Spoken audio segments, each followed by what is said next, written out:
혹시 요즘 자주 한숨 쉬고 계시진 않나요? 은퇴하고 나면 마음이 편해질 줄 알았는데 오히려 더 불안하고 조급해지셨다는 분들이 많습니다. 돈 걱정, 건강 걱정, 자식 걱정까지 마음 편할 날이 언제였나 싶을 때가 많습니다. 그런데 노년의 삶이 꼭 스트레스로 가득해야만 할까요? 분명히 스트레스 없이 사는 방법이 존재합니다. 노년에 진짜 평안을 얻고 싶은 분들을 위해 지금부터 6가지 방법을 소개해 드리겠습니다. 먼저 구독, 좋아요, 알림 설정과 많은 공유해 주시면 시작하겠습니다. 노년에 전혀 스트레스 없이 사는 6가지 방법 중 첫 번째는 내가 틀릴 수도 있다는 여유입니다. 살다 보면 누구나 한 번쯤은 이런 말을 하게 됩니다. 내 말이 맞잖아. 저 사람은 왜 저렇게 생각하지? 나 같으면 안 저랬을 텐데. 특히 나이가 들수록 내 경험이 전부인 듯 느껴지고 내 방식이 가장 옳다고 여겨지는 순간들이 많아집니다. 하지만 그 생각이 관계를 망치고 마음의 스트레스를 키운다는 사실을 자주 놓치게 됩니다. 오랜 세월 살아온 삶의 방식은 존중받아야 하지만 그 방식이 항상 옳을 수만은 없습니다. 내가 틀릴 수도 있다는 여유, 그것이 노년을 평온하게 만드는 첫 번째 비결입니다. 서울 성북구에 사는 장영숙님은 70세입니다. 남편과의 사소한 말다툼이 점점 심해지면서 서로 얼굴을 마주하기도 껄끄러운 상태가 되었습니다. 자녀들과도 자주 부딪혔습니다. 장영숙님은 나는 그저 다 잘되라고 하는 말인데 애들은 왜 자꾸 버릇없게 굴고 남편은 왜 내 마음을 몰라주는지 모르겠어요 라고 말씀하셨습니다. 그러던 어느 날 딸이 조심스럽게 편지를 한 통 보냈습니다. 엄마는 항상 자기 말이 맞다고 생각하는 것 같아요. 하지만 저희도 생각이 있고 우리 방식대로 사는 걸 존중받고 싶어요. 그 편지를 읽고 처음엔 화가 났지만 며칠이 지나고 나니 마음이 조금씩 풀리기 시작했다고 합니다.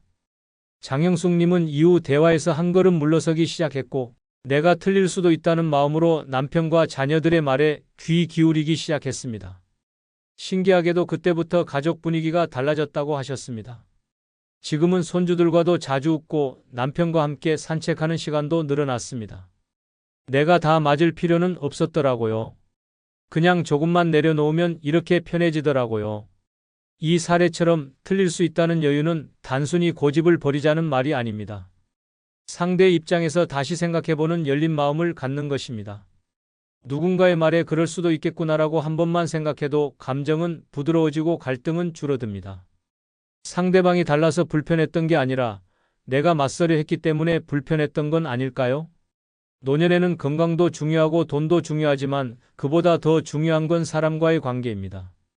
그리고 그 관계의 핵심은 고집보다 여유입니다. 내가 다 안다는 마음은 고립을 만들지만 나도 몰랐네라는 말은 관계를 이어주는 다리가 됩니다. 지금 내가 누군가와 자주 부딪히고 있다면 혹시 내 말이 너무 강하지 않았는지 돌아보셨으면 합니다. 틀린 것이 아니라 다를 수 있다는 생각만으로도 내 마음이 훨씬 가벼워질 수 있습니다. 노년의 평온함은 결국 마음의 여백에서 시작됩니다. 내가 틀릴 수도 있다는 여유를 가질 때 진짜 평화로운 노년이 찾아옵니다. 두 번째는 사연 없는 사람은 없다는 걸 기억하기입니다. 나이가 들수록 외로움도 깊어지고 섭섭함도 자주 찾아옵니다. 가족이 무심하게 느껴지고 이웃의 말 한마디에 상처를 받는 일이 잦아집니다. 왜 저렇게 무뚝뚝할까? 도대체 나를 어떻게 생각하길래 저런 말을 할까? 라는 생각이 머리를 맴돌 때가 많습니다. 마음은 점점 단단해지고 세상과 사람에 대한 기대는 줄어듭니다. 하지만 그 속에는 중요한 사실 하나가 빠져 있습니다. 바로 그 사람에게도 사연이 있다는 점입니다. 우리는 종종 타인의 겉모습과 행동만 보고 모든 것을 판단합니다. 하지만 모든 사람은 말없이 견디는 아픔과 사정이 있습니다.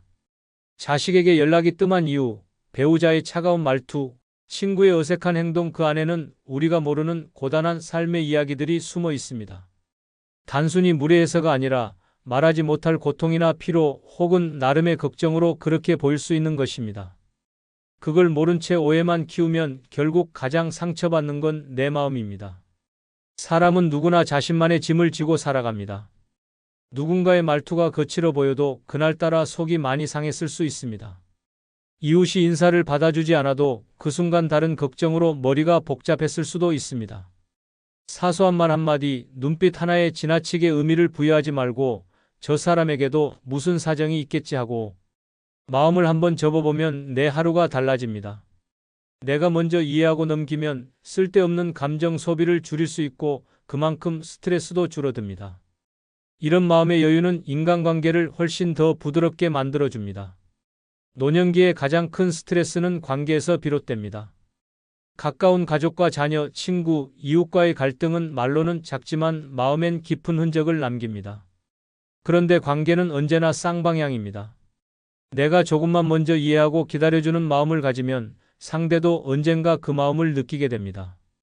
경기도 안양에 사는 정혜분님은 71세입니다. 남편과 자주 부딪히고 며느리와도 대화가 단절돼 있었습니다. 손주를 보고 싶어도 며느리 눈치를 보게 되는 자신이 싫었고 남편은 매일 똑같은 이야기만 반복하며 잔소리를 늘어놓았습니다. 어느 날 우연히 라디오에서 한 사연을 들었습니다. 우리 아들은 회사에서 괴롭힘을 당하고 있었대요. 그걸 모르고 저는 왜 이렇게 연락이 없냐며 혼만 냈죠. 그 이야기를 듣고 정혜분님은 큰 충격을 받았습니다.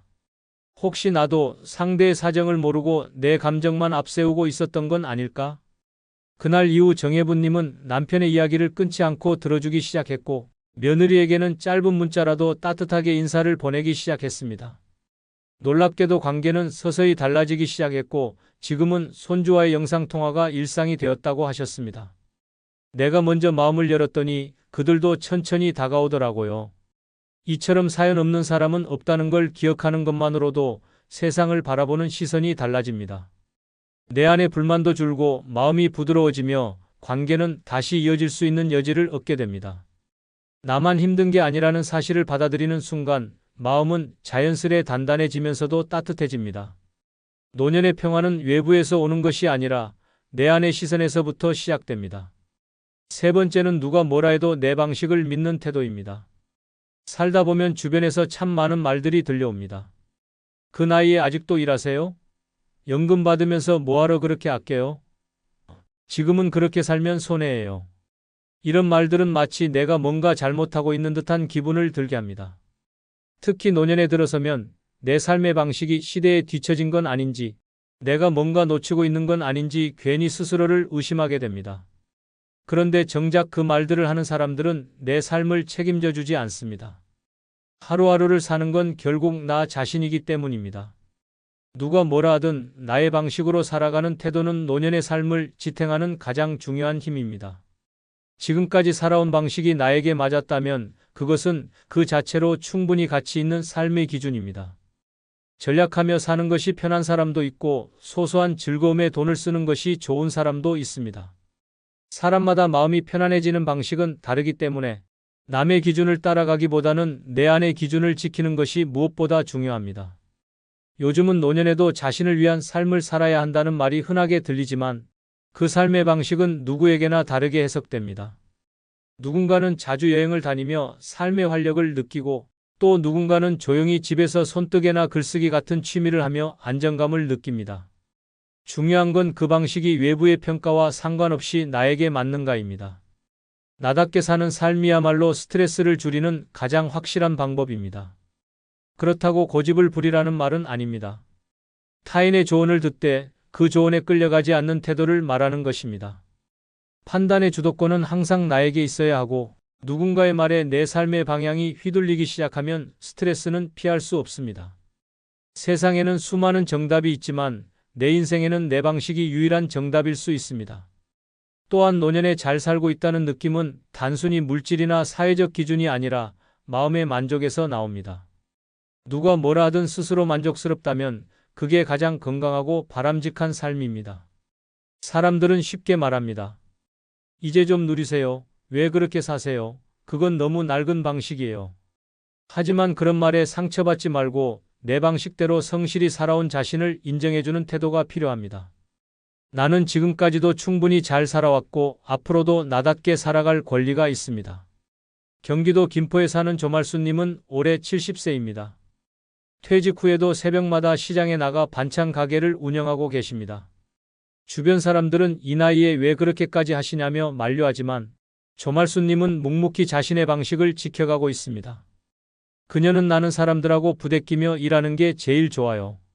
매일 일하고 손님들이 고맙다고 말해주면 그게 내 사는 이유 같아요 라고 하셨습니다. 자녀들은 처음엔 걱정했지만 지금은 어머니가 일할 때 가장 건강하고 밝다는 걸 알고 존중해주고 있습니다. 내가 제일 나답게 사는 방법이 이거니까 그냥 이대로가 좋아요. 조말수님의 이 말은 남의 말보다 내 마음을 믿는 태도가 얼마나 단단한 삶을 만드는지를 보여줍니다. 네 번째는 다른 사람의 문제에 과도하게 개입하지 않기입니다. 사람이란 나이가 들수록 걱정이 많아집니다. 특히 가족이나 가까운 지인의 일이라면 더더욱 그렇습니다. 자녀의 직장 문제, 손주의 교육, 친구의 가정사까지 어느새 나와 상관없는 일에도 마음을 쓰게 되고 그게 어느 순간 개입이라는 이름으로 바뀌는 경우가 많습니다. 처음엔 도와주고 싶어서 잘 되기를 바라는 마음으로 시작했지만 시간이 지나면서 스트레스로 되돌아오는 경우가 적지 않습니다. 타인의 문제에 너무 깊이 관여하면 어느 순간 그 일이 내 일이 되어버립니다. 감정도 에너지도 거기 다 쏟다 보면 정작 나 자신을 돌볼 힘이 남지 않습니다. 특히 자녀의 문제에 지나치게 개입할 경우 고마움보다는 부담으로 받아들여지고 오히려 관계가 소원해질 수 있습니다. 나는 도와줬다는 마음과 간섭받았다는 상대의 감정이 부딪히면 서로에게 상처만 남게 됩니다. 물론 나이 든 부모로서 자녀의 삶이 걱정되는 건 당연합니다. 하지만 걱정은 걱정일 뿐 인생의 선택은 결국 그들의 몫입니다. 노년의 지혜란 할 수 있는 조언만 하고 나머지는 믿고 기다리는 태도에서 비롯됩니다. 특히 요즘 세대는 부모의 경험이나 방식보다 자신들의 판단을 더 중요하게 여기기 때문에 지나친 개입은 오히려 반감을 불러일으킬 수 있습니다. 그렇게 관계가 멀어지고 마음이 상하게 되면 결국 그 스트레스는 고스란히 부모의 몫이 됩니다. 또한 친구나 이웃, 지인 사이에서도 참견이란 이름으로 시작된 개입이 결국 관계를 어색하게 만들기도 합니다. 처음엔 선의였지만 듣는 쪽에서는 간섭처럼 받아들이는 경우가 많습니다. 상대가 먼저 도움을 요청하지 않았다면 조용히 지켜보는 것도 큰 배려가 될 수 있습니다. 모든 일에 반응하고 판단하고 나서기보다 때로는 물러서 있는 것이 내 마음을 지키는 현명한 방법입니다. 중요한 건 내 삶과 남의 삶의 경계를 지키는 일입니다. 도와주고 싶다는 마음이 상대의 삶을 대신 살 수는 없습니다. 오히려 그 경계를 지켜줄 때 서로의 관계는 더 건강해지고 마음의 여유도 생깁니다. 내가 해결할 수 없는 문제에 마음을 쏟는 대신 지금 내 삶에 더 집중해보는 것이 스트레스를 줄이는 노년의 지혜입니다. 전북 군산에 사는 신옥남님은 69세입니다. 오랫동안 며느리와의 갈등으로 마음고생이 심했습니다. 처음엔 며느리가 아이를 키우는 방식이 못마땅해서 자꾸 조언을 하게 되었고 집안일에 대해서도 이것저것 간섭하게 되었다고 합니다. 하지만 며느리는 점점 말이 없어졌고 아들과의 연락도 뜸해졌습니다. 그제야 신옥남님은 내가 너무 깊이 관여했구나 하는 걸 깨달았습니다. 이후 모든 간섭을 멈추고 먼저 연락하지 않고 기다리는 쪽으로 마음을 바꾸셨습니다. 몇 달이 지나자 며느리와의 관계가 조금씩 회복되었고 지금은 손주와도 자주 연락하며 지낸다고 하셨습니다. 도와주고 싶다는 마음이 때론 상대에겐 부담이 되더라고요. 내가 물러서니까 오히려 관계가 좋아졌어요. 신옥남님의 말처럼 거리를 지키는 지혜는 결국 나를 지키는 일이기도 합니다. 다섯 번째는 미움받을 용기 가지기입니다. 사람과의 관계에서 가장 어렵고도 피곤한 건 모든 사람에게 좋은 사람으로 보이고 싶은 마음입니다. 특히 나이가 들수록 인간관계에 신경을 더 많이 쓰게 되고 괜한 오해를 피하기 위해 하고 싶지 않은 말도 참고 하기 싫은 일도 억지로 하게 되는 경우가 많습니다. 그런데 그렇게 마음을 다 써도 돌아오는 건 항상 따뜻함만은 아닙니다. 그럴 때 사람은 점점 지칩니다. 내가 뭘 그렇게 잘못했나 싶은 자책이 들고 상대의 반응에 일희일비하면서 마음이 갈팡질팡합니다. 하지만 인생 후반기를 편안하게 살고 싶다면 이제는 누군가의 평가보다 내 마음의 평화를 먼저 챙겨야 할 때입니다. 모든 사람에게 사랑받을 수는 없습니다. 내가 옳은 말을 해도 싫어하는 사람이 있고 아무리 잘해줘도 고마워하지 않는 사람이 있습니다.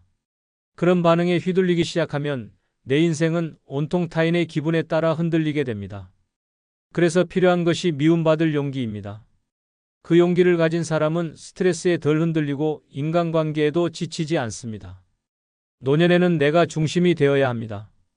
내가 하고 싶은 말은 조심스럽게 하되 무조건 참고 억누를 필요는 없습니다. 내 생각을 표현했는데 상대가 싫어할까봐 두려워하지 마십시오. 내가 나답게 살기 위한 태도를 가진다면 누군가에게 미움을 사더라도 그건 감수할 수 있어야 합니다.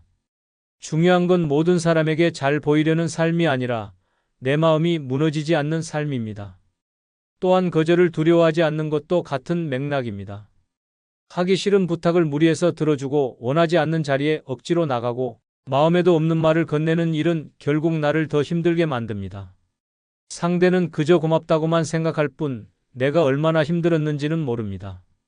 하지만 내가 분명하게 선을 긋고 죄송하지만 어렵습니다라고 말하는 순간 오히려 상대도 나를 더 존중하게 됩니다. 미움받을 용기를 가진 사람은 관계에 당당함이 있고 그 당당함이 삶을 단단하게 만들어줍니다. 부산 사하구에 사는 김정래님은 올해 74세입니다. 평생을 내하며 살아오셨고 가족과 이웃 사이에서도 항상 부드러운 사람으로 알려져 있었습니다. 하지만 속으로는 늘 쌓인 스트레스를 감당하기 힘들어 하셨고 나중에는 혈압까지 올라 병원 신세를 지게 되었습니다. 어느 날 병원 상담사에게 이제라도 나를 좀 챙기셔야 해요.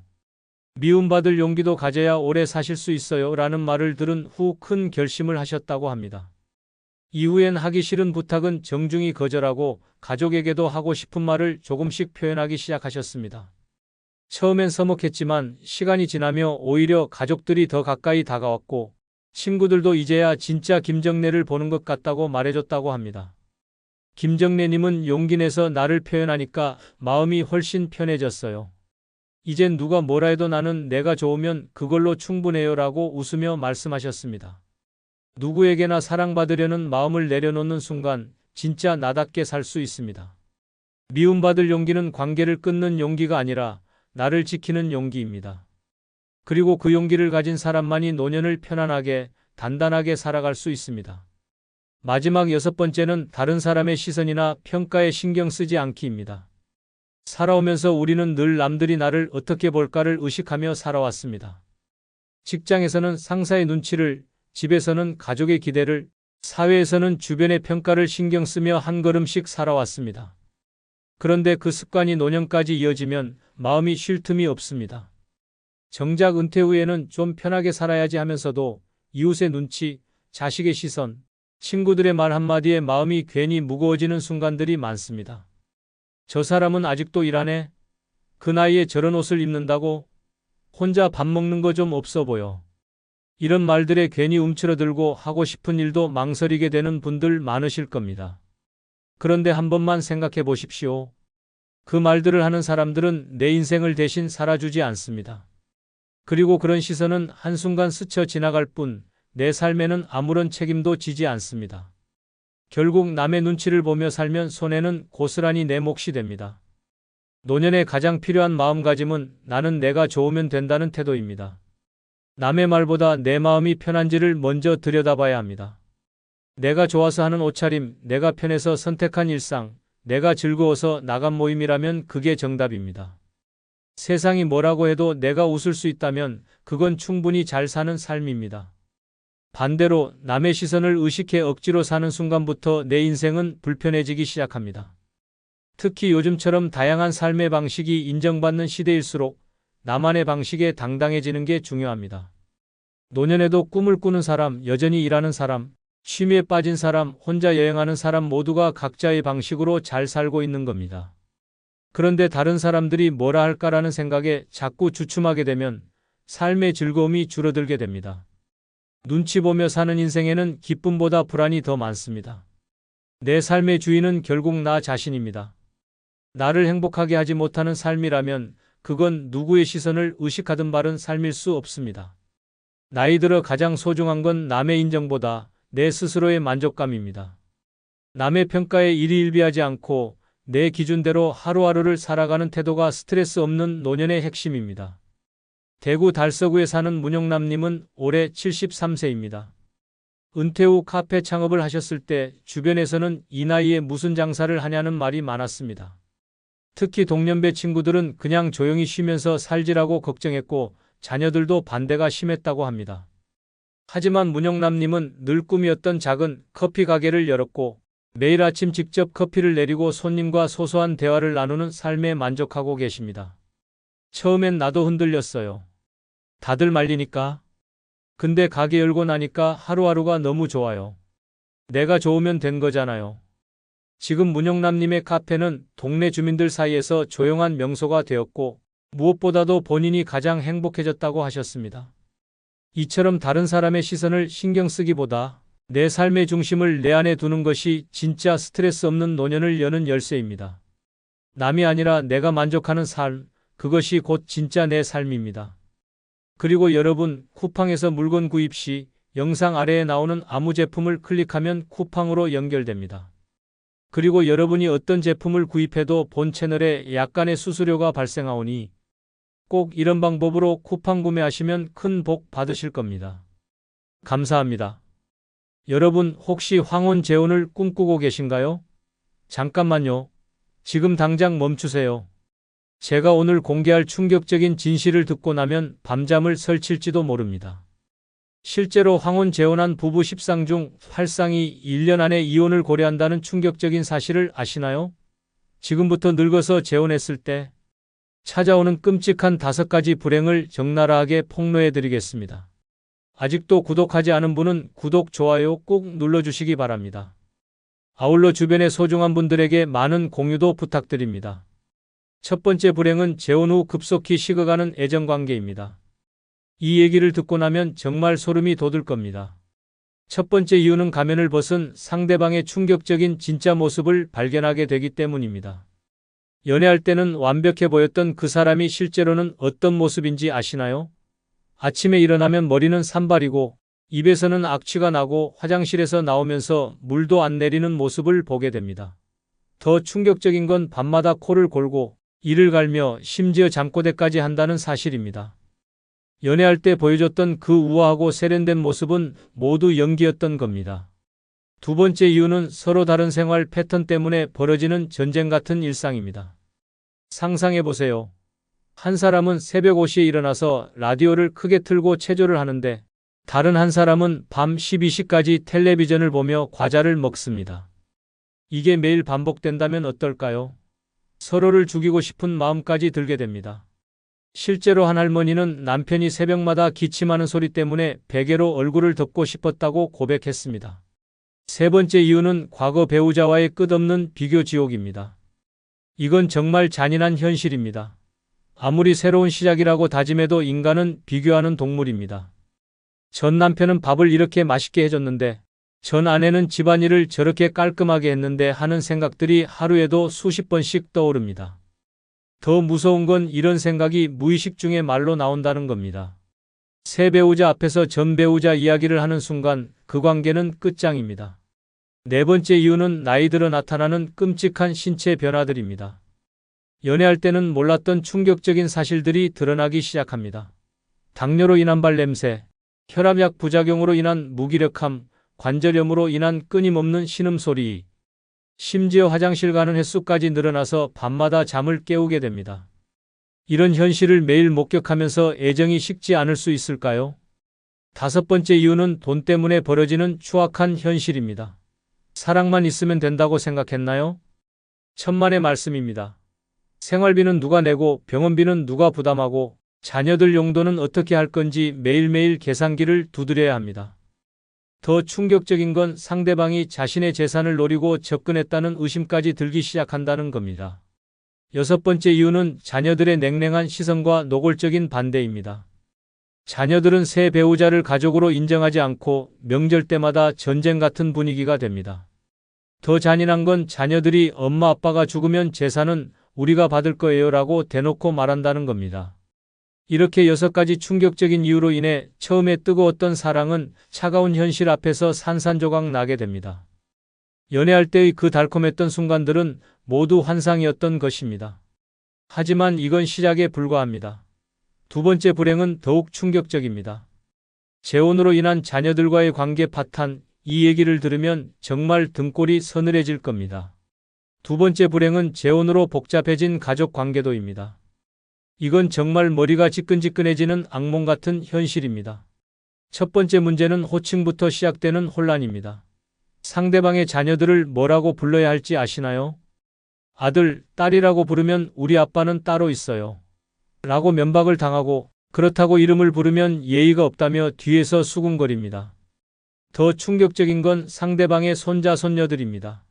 이 아이들은 새로운 할아버지, 할머니를 완전히 무시하고 존재 자체를 인정하지 않습니다.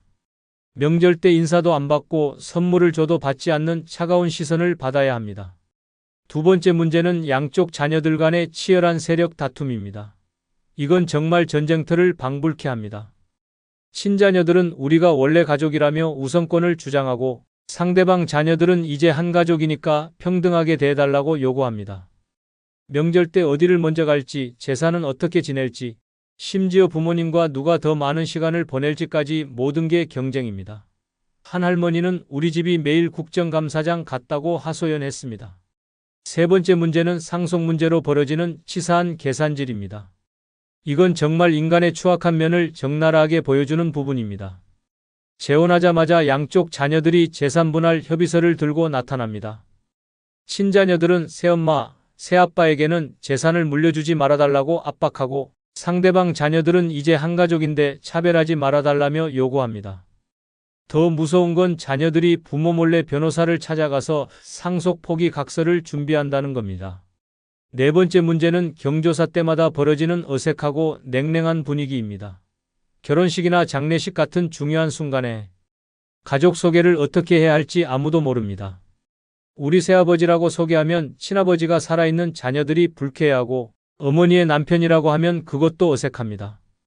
더 참혹한 건 사진 촬영 시간입니다. 누가 어디에 서야 하는지, 팔짱은 어떻게 낄지 모든 게 어색하고 부자연스럽습니다. 실제로 벌어진 충격적인 사례를 들려드리겠습니다. 김순례 할머니의 경우입니다.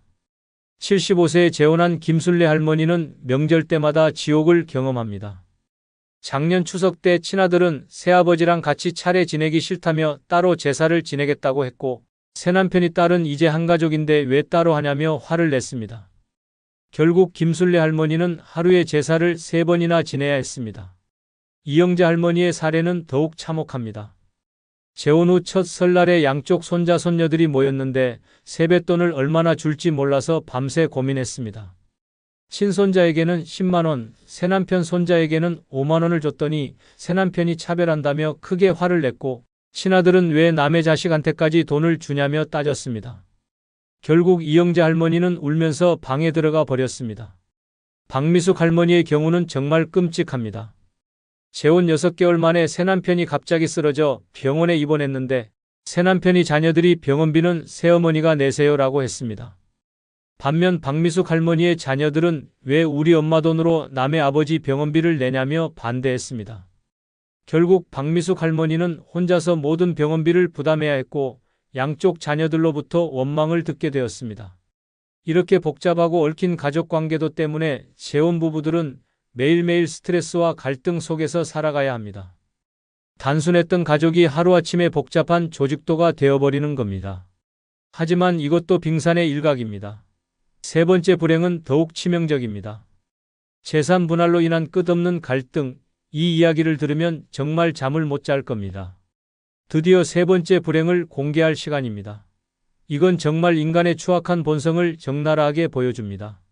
실제로 한 가족은 이 문제로 법정까지 가서 10년째 소송 중이라고 합니다. 과연 어떤 끔찍한 일들이 벌어진 걸까요? 세 번째 불행은 재혼 선언 후 벌어진 가족 내 재산 전쟁입니다. 이건 정말 살벌한 전쟁터를 방불케 하는 무서운 현실입니다. 첫 번째 전쟁은 재혼 선언과 동시에 시작되는 자녀들의 기습 공격입니다. 부모가 재혼한다고 발표하는 순간 자녀들은 마치 군사작전을 펼치듯 움직이기 시작합니다. 엄마, 아빠 통장 비밀번호가 뭐예요? 부동산 등기부등본 좀 떼어주세요. 유언장은 써놓으셨어요? 이런 질문들이 쏟아집니다. 더 충격적인 건 자녀들이 몰래 변호사 상담을 받고 재산 보호 방법을 미리 준비한다는 겁니다. 두 번째 전쟁은 부동산을 둘러싼 치열한 소유권 다툼입니다. 집 한 채가 있으면 누구 명의로 할 것인지부터 시작해서 관리비는 누가 낼 것인지, 나중에 팔 때 수익금은 어떻게 나눌 것인지 모든 게 전쟁입니다. 친자녀들은 우리 아버지가 평생 모은 집인데 왜 새엄마 명의로 바꿔야 하냐고 항의하고 새 배우자는 이제 부부인데 왜 나를 배제하냐며 맞섭니다. 더 무서운 건 몰래 등기부등본을 변경하려다 발각되는 경우입니다. 세 번째 전쟁은 예금과 적금을 둘러싼 은밀한 숨바꼭질입니다. 재혼 발표와 동시에 자녀들이 부모의 모든 계좌를 파악하려고 합니다. 어느 은행에 얼마나 있는지, 적금은 언제 만기인지, 보험금은 얼마인지 모든 걸 캐내려고 합니다. 더 충격적인 건 자녀들이 몰래 부모 도장을 가지고 가서 계좌를 해지하려는 시도를 한다는 겁니다. 한 할아버지는 평생 모은 3억 원이 하루아침에 사라진 것을 발견하고 기절했다고 합니다. 네 번째 전쟁은 보험금 수익자 변경을 둘러싼 뒤끝 있는 싸움입니다. 기존의 자녀들이 보험금 수익자로 되어 있던 것을 새 배우자로 바꿀 것인지 아니면 반반으로 나눌 것인지 엄청난 갈등이 벌어집니다. 자녀들은 우리가 그동안 보험료 냈는데 왜 새엄마가 받아야 하냐고 항의하고, 새 배우자는 이제 배우자인데 당연히 내가 받아야 한다고 주장합니다. 더 치사한 건 몰래 보험회사에 가서 수익자를 바꾸려다 들키는 경우입니다. 실제로 벌어진 참혹한 사례들을 들려드리겠습니다. 정명숙 할머니의 경우입니다. 78세에 재혼을 선언하자마자 3명의 자녀들이 단체로 몰려와서 재산분할 협의서를 내밀었습니다. 아들은 새아버지한테는 절대 재산을 물려주지 말라며 협박했고, 딸들은 엄마가 죽으면 새아버지가 모든 재산을 가져갈 것이라며 울면서 매달렸습니다. 정명숙 할머니는 결국 모든 재산을 자녀들 명의로 미리 증여했지만 새남편은 이를 알고 크게 실망해서 결혼을 포기했습니다. 최병철 할아버지의 사례는 더욱 끔찍합니다. 재혼 한 달 만에 새아내의 아들이 찾아와서 우리 엄마 생활비로 매월 200만 원씩 달라고 요구했습니다. 반면 최병철 할아버지의 딸은 아버지 돈을 왜 남의 자식이 가져가냐며 반대했습니다. 결국 최병철 할아버지는 양쪽에서 압박을 받아 우울증에 걸려 정신과 치료를 받고 있습니다. 윤미경 할머니의 경우는 정말 참혹합니다. 재혼 후 6개월 만에 새남편이 갑자기 사망했는데 새남편이 자녀들이 아버지 재산은 우리가 상속받을 것이라며 윤미경 할머니를 집에서 쫓아내려 했습니다. 반면 윤미경 할머니의 자녀들은 엄마가 그 집에 들인 돈을 돌려받아야 한다며 맞섰습니다. 결국 법정 싸움이 벌어져 현재까지 3년째 소송 중입니다. 안정호 할아버지의 사례는 가장 충격적입니다. 재혼 선언 후 아들이 몰래 아버지 명의로 대출을 받아 3억 원을 빼돌렸습니다. 새엄마한테 뺏기느니 차라리 내가 먼저 가져가겠다는 이유였습니다. 안정호 할아버지는 이 사실을 뒤늦게 알고 아들을 고소했지만 이미 돈은 사라진 후였습니다. 이렇게 재혼 선언과 동시에 시작되는 치열한 재산 전쟁 때문에 가족들은 서로를 원수처럼 바라보게 됩니다. 사랑하는 가족이었던 관계가 하루아침에 적대적인 관계로 바뀌어 버리는 겁니다. 하지만 이것도 끝이 아닙니다. 네 번째 불행은 더욱 잔인합니다. 외로움은 더 깊어지고 건강은 더 악화되는 현실, 이 진실을 알면 정말 소름이 돋을 겁니다. 네 번째 불행은 재혼 전 건강상태 은폐의 후유증입니다. 이건 정말 사기극보다 더 무서운 현실입니다. 첫 번째 충격은 숨겨진 중병들이 재혼 후 갑자기 드러나는 것입니다.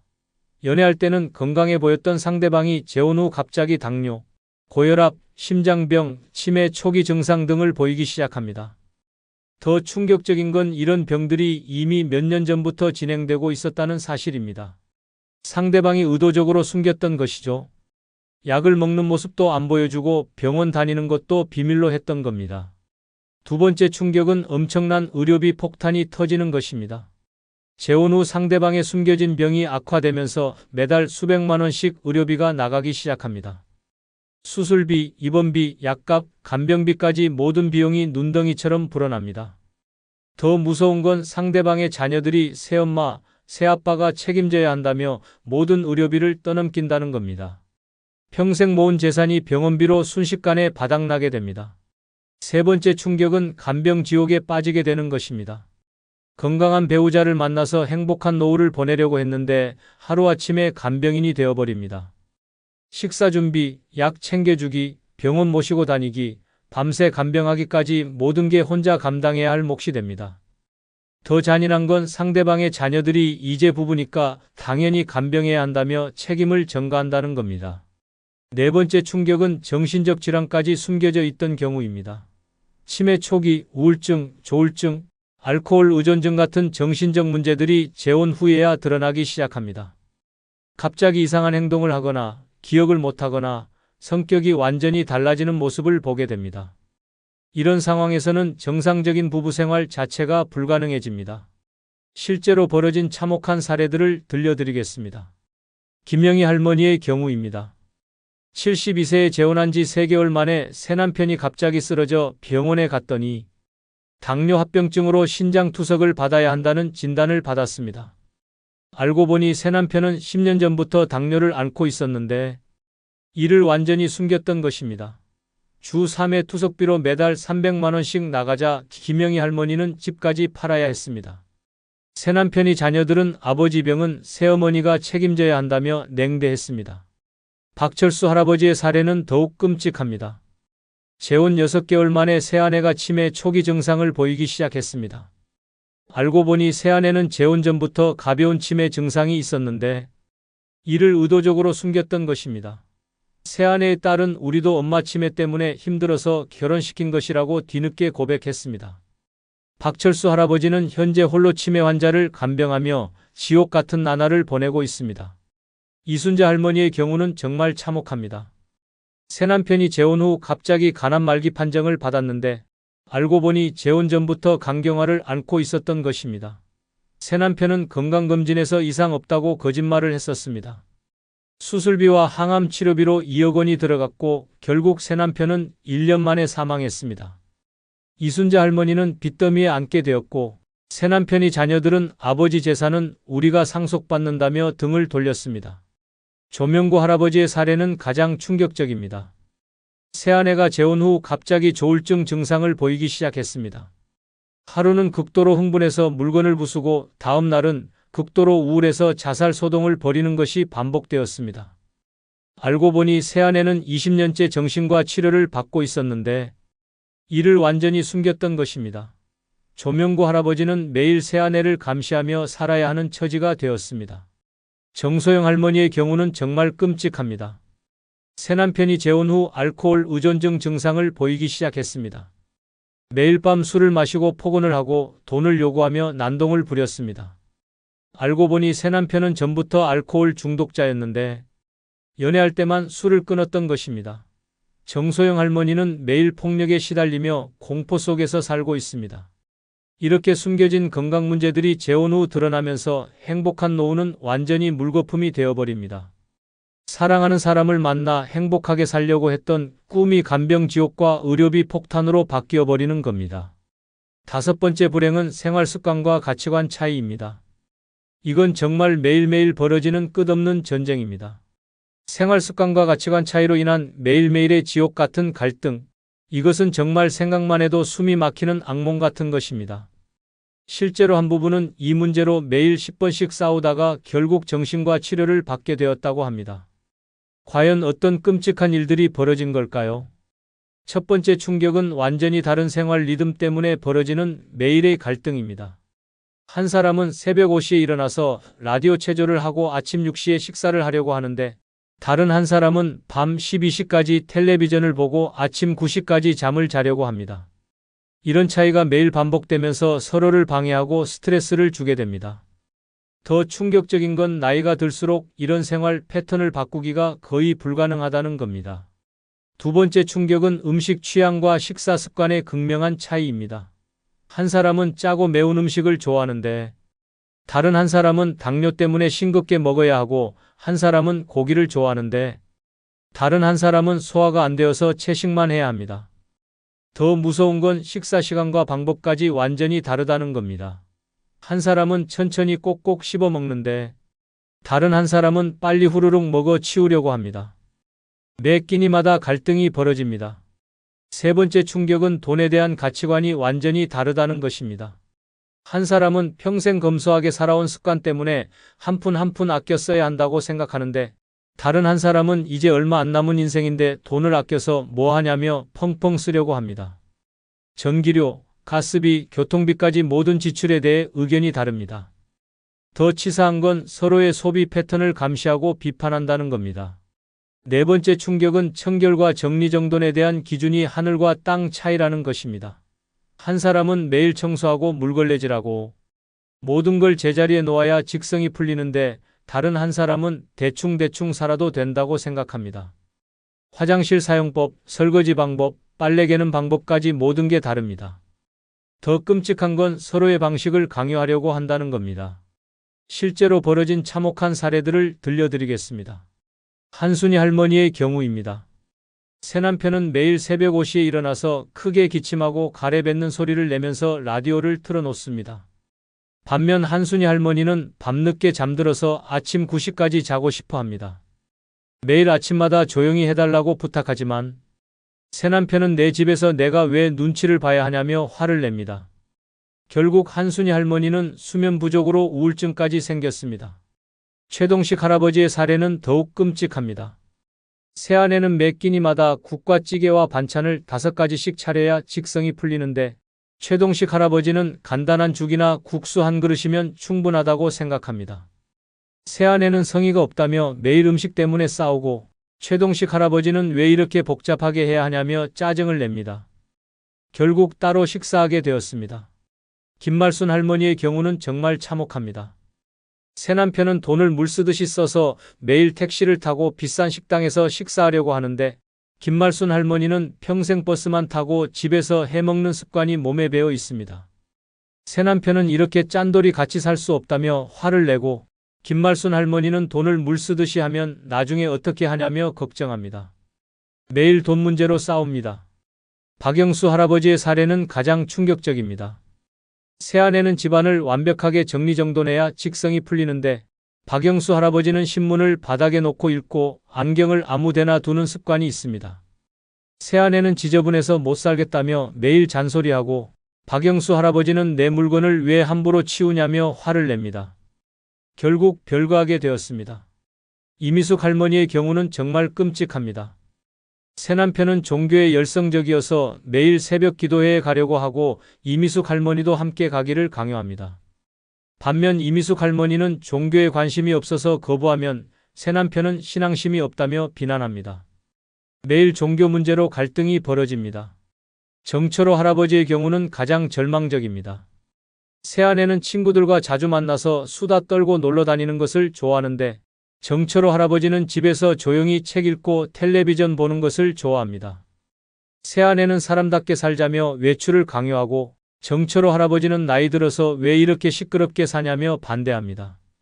서로의 생활 방식을 이해하지 못해 매일 싸웁니다. 이렇게 평생 굳어진 생활 습관과 가치관의 차이는 절대 바뀌지 않습니다. 오히려 나이가 들수록 더 고집스러워지고 완고해집니다. 결국 매일매일이 갈등과 스트레스의 연속이 되어버리는 겁니다. 지금까지 늙어서 재혼했을 때 찾아오는 5가지 끔찍한 불행을 모두 알려드렸습니다. 여러분은 이 현실을 보고도 여전히 황혼 재혼을 꿈꾸시겠습니까? 혹시 나이가 들수록 내 인생이 이렇게 끝나는 건가라는 생각이 드시나요? 거울을 보면서 예전에 내가 아니구나 하며 한숨을 쉬신 적 있으시죠? 많은 분들이 노년을 맞으며 이런 마음을 품게 됩니다. 얼마 전 동네에서 만난 두 할머니의 모습이 참 대조적이었어요. 한 분은 구부정한 어깨로 힘없이 걸으시며 요즘 몸도 마음도 다 늙었어라고 말씀하셨고 다른 한 분은 반짝이는 눈으로 오늘도 할 일이 많아서 바빠라며 활기차게 지나가셨거든요. 두 분의 나이 차이는 고작 3살이었습니다. 그런데 왜 이렇게 다른 모습일까요? 바로 젊었을 때부터 노후를 어떻게 준비했느냐의 차이였어요. 오늘 말씀드릴 5가지만 미리 준비하신다면 여러분도 당당하고 활기찬 노년을 맞이하실 수 있습니다. 그리고 여러분 바로 지금 구독, 좋아요 꼭 눌러주시기 바랍니다. 초라한 노년을 보내지 않기 위해 미리 준비할 첫 번째는 하늘이 두 쪽 나도 매월 들어오는 연금입니다. 혹시 지금 젊으시다면 연금은 나중에 준비해도 되지 않을까라고 생각하고 계시나요? 하지만 오늘 들려드릴 이야기를 듣고 나면 왜 지금 당장 시작해야 하는지 깨닫게 되실 겁니다. 65세 조영철 할아버지의 이야기부터 시작해 보겠습니다. 이 할아버지는 젊었을 때 정말 성실하게 사셨습니다. 새벽부터 밤늦게까지 일하며 가족을 위해 헌신하셨어요. 그런데 한 가지 실수가 있었습니다. 바로 연금 준비를 제대로 하지 않으신 것입니다. 아직 젊은데 뭘 그런 걸 미리 생각해라며 개인연금 가입을 계속 미루셨습니다. 국민연금도 사업을 하시면서 중간중간 납부하지 못한 기간이 있었어요. 더 큰 문제는 사업이 어려울 때 국민연금을 미리 찾아서 쓰신 것입니다. 하지만 나중에 알아보니 추납 비용이 어마어마했습니다. 미리 찾은 돈의 몇 배를 내야 하더라고요. 이자와 가상금까지 붙어서 감당하기 어려운 금액이 되어버린 겁니다. 개인연금은 아예 가입도 안 하셨습니다. 국민연금만 있으면 되지 뭘이라고 생각하셨거든요. 40대, 50대에는 사업이 잘 되어서 돈 걱정이 없었습니다. 연금 같은 건 필요 없어. 내가 평생 일할 수 있을 텐데라고 자신만만하셨어요. 그런데 60세가 넘어가면서 상황이 급변했습니다. 몸이 예전 같지 않아서 일을 계속하기 어려워졌거든요. 65세가 되어 은퇴를 하고 나서야 현실을 깨달았습니다. 국민연금으로 받는 돈은 한 달에 50만 원도 안 되었어요. 개인연금은 아예 준비해 놓지 않아서 추가로 받을 돈이 전혀 없었습니다. 지금도 70세가 넘은 나이에 경비 일을 하며 매달 생활비 걱정을 하고 계세요. 반대로 같은 나이의 이웃 김성호 할아버지를 보겠습니다. 이분은 젊었을 때부터 연금 준비를 철저히 하셨어요. 20대부터 연금저축에 가입하셨고 국민연금도 빠짐없이 납부하셨습니다. 김 할아버지도 처음에는 부담스러우셨어요. 국민연금도 내야 하는데 개인연금까지 매달 20만 원씩 내기가 쉽지 않네라고 하셨거든요. 하지만 미래의 나를 위한 투자라고 생각하며 꾸준히 납부하셨습니다. 30대에는 연금저축 외에 변액연금보험에도 가입하셨어요. 40대에는 IRP까지 개설해서 세제 혜택을 최대한 활용하셨습니다. 50대에는 연금 납부액을 더 늘리기도 하셨어요. 퇴직금도 모두 IRP로 이체하셨습니다. 그 결과 지금 김 할아버지는 어떻게 지내고 계실까요? 매월 국민연금 80만 원, 연금저축에서 70만 원, 변액연금에서 60만 원을 받아서 총 210만 원 이상을 받고 계십니다. 별다른 일을 하지 않아도 생활에 여유가 있어서 취미 생활도 즐기시고 여행도 다니세요. 두 할아버지의 차이는 무엇일까요? 바로 젊었을 때 국민연금과 개인연금을 얼마나 충실히 준비했느냐의 차이입니다. 똑같이 열심히 일하며 살아오셨지만 노후의 모습은 완전히 달라진 거예요. 연금이 왜 이렇게 중요할까요? 첫째로 연금은 평생 받을 수 있는 돈이기 때문입니다. 은행 적금이나 예금은 언젠가 바닥이 나지만 연금은 살아있는 동안 계속 나와요. 100세까지 살아도 매월 일정 금액을 받을 수 있습니다. 둘째로 국민연금과 개인연금을 함께 준비하면 더 든든합니다. 국민연금은 기본적인 생활비를 보장해주고 개인연금은 여유로운 노후 생활을 위한 추가 수입이 되거든요. 하나만으로는 부족하지만 둘을 합치면 충분해집니다. 셋째로 개인연금은 세제 혜택까지 받을 수 있어요. 연금저축이나 IRP에 납입한 금액은 소득공제나 세액공제를 받을 수 있어서 실질적인 부담을 줄일 수 있습니다. 그렇다면 구체적으로 어떻게 준비해야 할까요? 우선 국민연금부터 확인해 보세요. 지금까지 얼마나 납부했는지, 예상 수령액이 얼마인지 국민연금공단 홈페이지에서 조회할 수 있습니다. 국민연금만으로는 부족하니 개인연금도 반드시 준비하시기 바랍니다. 연금저축이나 IRP 같은 세제 혜택 상품부터 시작해서 변액연금보험까지 다양하게 활용하세요. 무엇보다 지금 당장 시작하는 것이 중요합니다. 연금은 시간이 갈수록 복리효과로 불어나거든요. 20대에 시작하는 것과 40대에 시작하는 것은 나중에 받는 금액이 엄청나게 차이납니다. 초라한 노년을 피하고 싶다면 국민연금과 개인연금을 함께 준비하는 것만큼 확실한 방법은 없습니다. 초라한 노년을 보내지 않기 위해 미리 준비할 두 번째는 의료비 감당 가능한 실손보험 유지하기입니다. 혹시 아직 건강한데 실손보험까지 필요할까라고 생각하고 계시나요? 하지만 지금 들려드릴 이야기를 듣고 나면 실손보험이 얼마나 중요한지 깨닫게 되실 겁니다. 67세 이정희 할머니의 실제 이야기입니다. 이 할머니는 평생 건강하게 사셨어요. 병원 갈 일도 거의 없었고 나는 몸이 튼튼해서 보험 같은 건 필요 없어라고 늘 말씀하셨습니다. 실손보험 가입을 권하는 자녀들에게도 그런 돈으로 맛있는 것이나 사 먹지라고 하셨거든요. 그런데 65세가 되던 해 갑자기 무릎이 아프기 시작했습니다. 처음에는 나이가 들어서 그런가 보다라고 생각하고 넘어가셨어요. 하지만 점점 심해져서 걷기도 힘들어졌습니다. 병원에 가보니 인공관절 수술을 받아야 한다고 하더라고요. 수술비와 입원비를 합치니 800만 원이 나왔습니다. 이 할머니는 깜짝 놀라셨어요. 국민건강보험으로 일부는 지원받았지만 본인 부담금만 300만 원이 넘었거든요. 그것도 끝이 아니었습니다. 수술 후 재활치료를 받아야 했는데 물리치료비가 매달 50만 원씩 나왔어요. 평생 모은 돈이 병원비로 순식간에 사라져버린 거죠. 치료비 때문에 생활이 궁해져서 자녀들에게 손을 벌릴 수밖에 없었습니다. 내가 이렇게 자식들한테 부담을 줄 줄 몰랐어 라며 자책하셨어요. 반대로 같은 아파트에 사는 박미숙 할머니를 보겠습니다. 이분은 40대부터 실손보험에 가입하셨어요. 건강할 때 미리 준비해야지라고 하시며 매월 보험료를 꼬박꼬박 내셨습니다. 박 할머니도 처음에는 부담스러우셨어요. 매달 8만 원씩 보험료를 내는 게 쉽지 않네라고 하셨거든요. 주변에서도 그 돈으로 적금이나 하지라고 말하는 사람들이 있었어요. 하지만 혹시 모르잖아라며 계속 유지하셨습니다. 60대가 되어서는 보험료가 조금 올랐지만 그래도 계속 유지하셨어요. 나이가 들수록 더 필요한 거잖아라고 하시며 포기하지 않으셨습니다. 70세가 되던 해 박 할머니도 큰 병에 걸리셨습니다. 심장 수술을 받아야 하는 상황이 온 거예요. 수술비가 1,500만 원이나 나왔는데 실손보험에서 거의 대부분을 보상해 주었습니다. 본인이 낸 돈은 50만 원 정도였어요. 수술 후 한 달간 입원하면서 든 비용도 마찬가지였습니다. 하루 입원비가 20만 원씩 나왔는데 실손보험에서 모두 처리해 주었어요. 박 할머니는 정말 다행이야. 보험 들어놓기를 잘했어라고 안도하셨습니다. 두 할머니의 차이는 무엇일까요? 바로 젊었을 때 실손보험을 준비했느냐 안 했느냐의 차이입니다. 똑같이 큰 병에 걸렸지만 경제적 부담은 완전히 달랐어요. 실손보험이 왜 이렇게 중요할까요? 첫째로 나이가 들수록 병원비가 급격히 늘어나기 때문입니다. 젊었을 때는 감기나 소화불량 정도였다면 나이가 들면 수술이나 입원이 필요한 큰 병이 생기거든요. 둘째로 의료비 인플레이션이 심각합니다. 병원비는 일반 물가보다 훨씬 빠르게 오르고 있어요. 지금 100만 원 하는 수술이 10년 후에는 200만 원이 될 수도 있습니다. 셋째로 실손보험은 나이가 들어서 가입하기 어렵습니다. 건강할 때 미리 가입해야 하거든요. 병이 생긴 후에는 가입이 거절되거나 보험료가 엄청나게 비싸집니다. 그렇다면 어떻게 준비해야 할까요?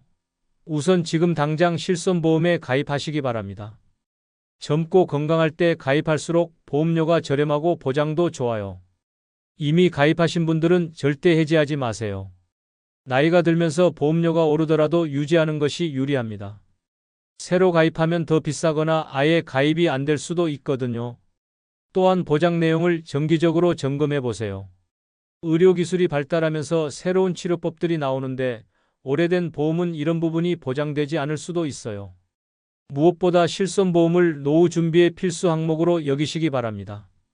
건강을 잃으면 돈도 함께 잃게 되니까요. 초라한 노년을 피하고 싶다면 실손보험 유지는 선택이 아니라 필수입니다. 세 번째는 평생 할 수 있는 취미입니다. 혹시 취미는 여유가 있을 때 하는 거 아닌가라고 생각하고 계시나요? 하지만 지금 들려드릴 이야기를 듣고 나면 취미가 얼마나 중요한지 깨닫게 되실 겁니다. 동네에 사는 김옥분 할머니 이야기를 들려드리겠습니다. 이분은 50대부터 서예를 배우기 시작하셨어요. 이제라도 뭔가 배워보고 싶어서라고 하시며 동네 문화센터에 등록하셨습니다. 처음에는 정말 어려웠습니다. 이 나이에 붓질을 배우려니 힘드네라고 하셨거든요. 글씨도 삐뚤빼뚤하고 먹물도 자꾸 번졌어요. 하지만 첫 수업에서 만난 다른 할머니들이 격려해 주셨어요. 우리도 처음에는 다 그랬어요. 괜찮아요 라며 위로해 주시는 분들이 계셨습니다. 수업이 끝나고 차 한잔 마시며 이야기를 나누게 되었어요. 그렇게 서예 동기들과 친해지기 시작했습니다. 김할머니는 포기하지 않으셨어요. 조금씩이라도 늘고 있어라며 꾸준히 연습하셨습니다. 매주 입원식 문화센터에 가서 2시간씩 서예를 배우셨어요. 집에서도 틈틈이 연습하셨습니다. 60대가 되면서 실력이 늘기 시작했습니다. 같이 배우는 할머니들과도 더욱 친해졌습니다. 서예 이야기뿐만 아니라 일상 이야기, 자녀 이야기, 건강 이야기까지 나누며 진짜 친구가 되었어요. 놀라운 일이 일어났습니다. 서예반 할머니들이 김 할머니를 다른 모임에도 초대하기 시작한 거예요.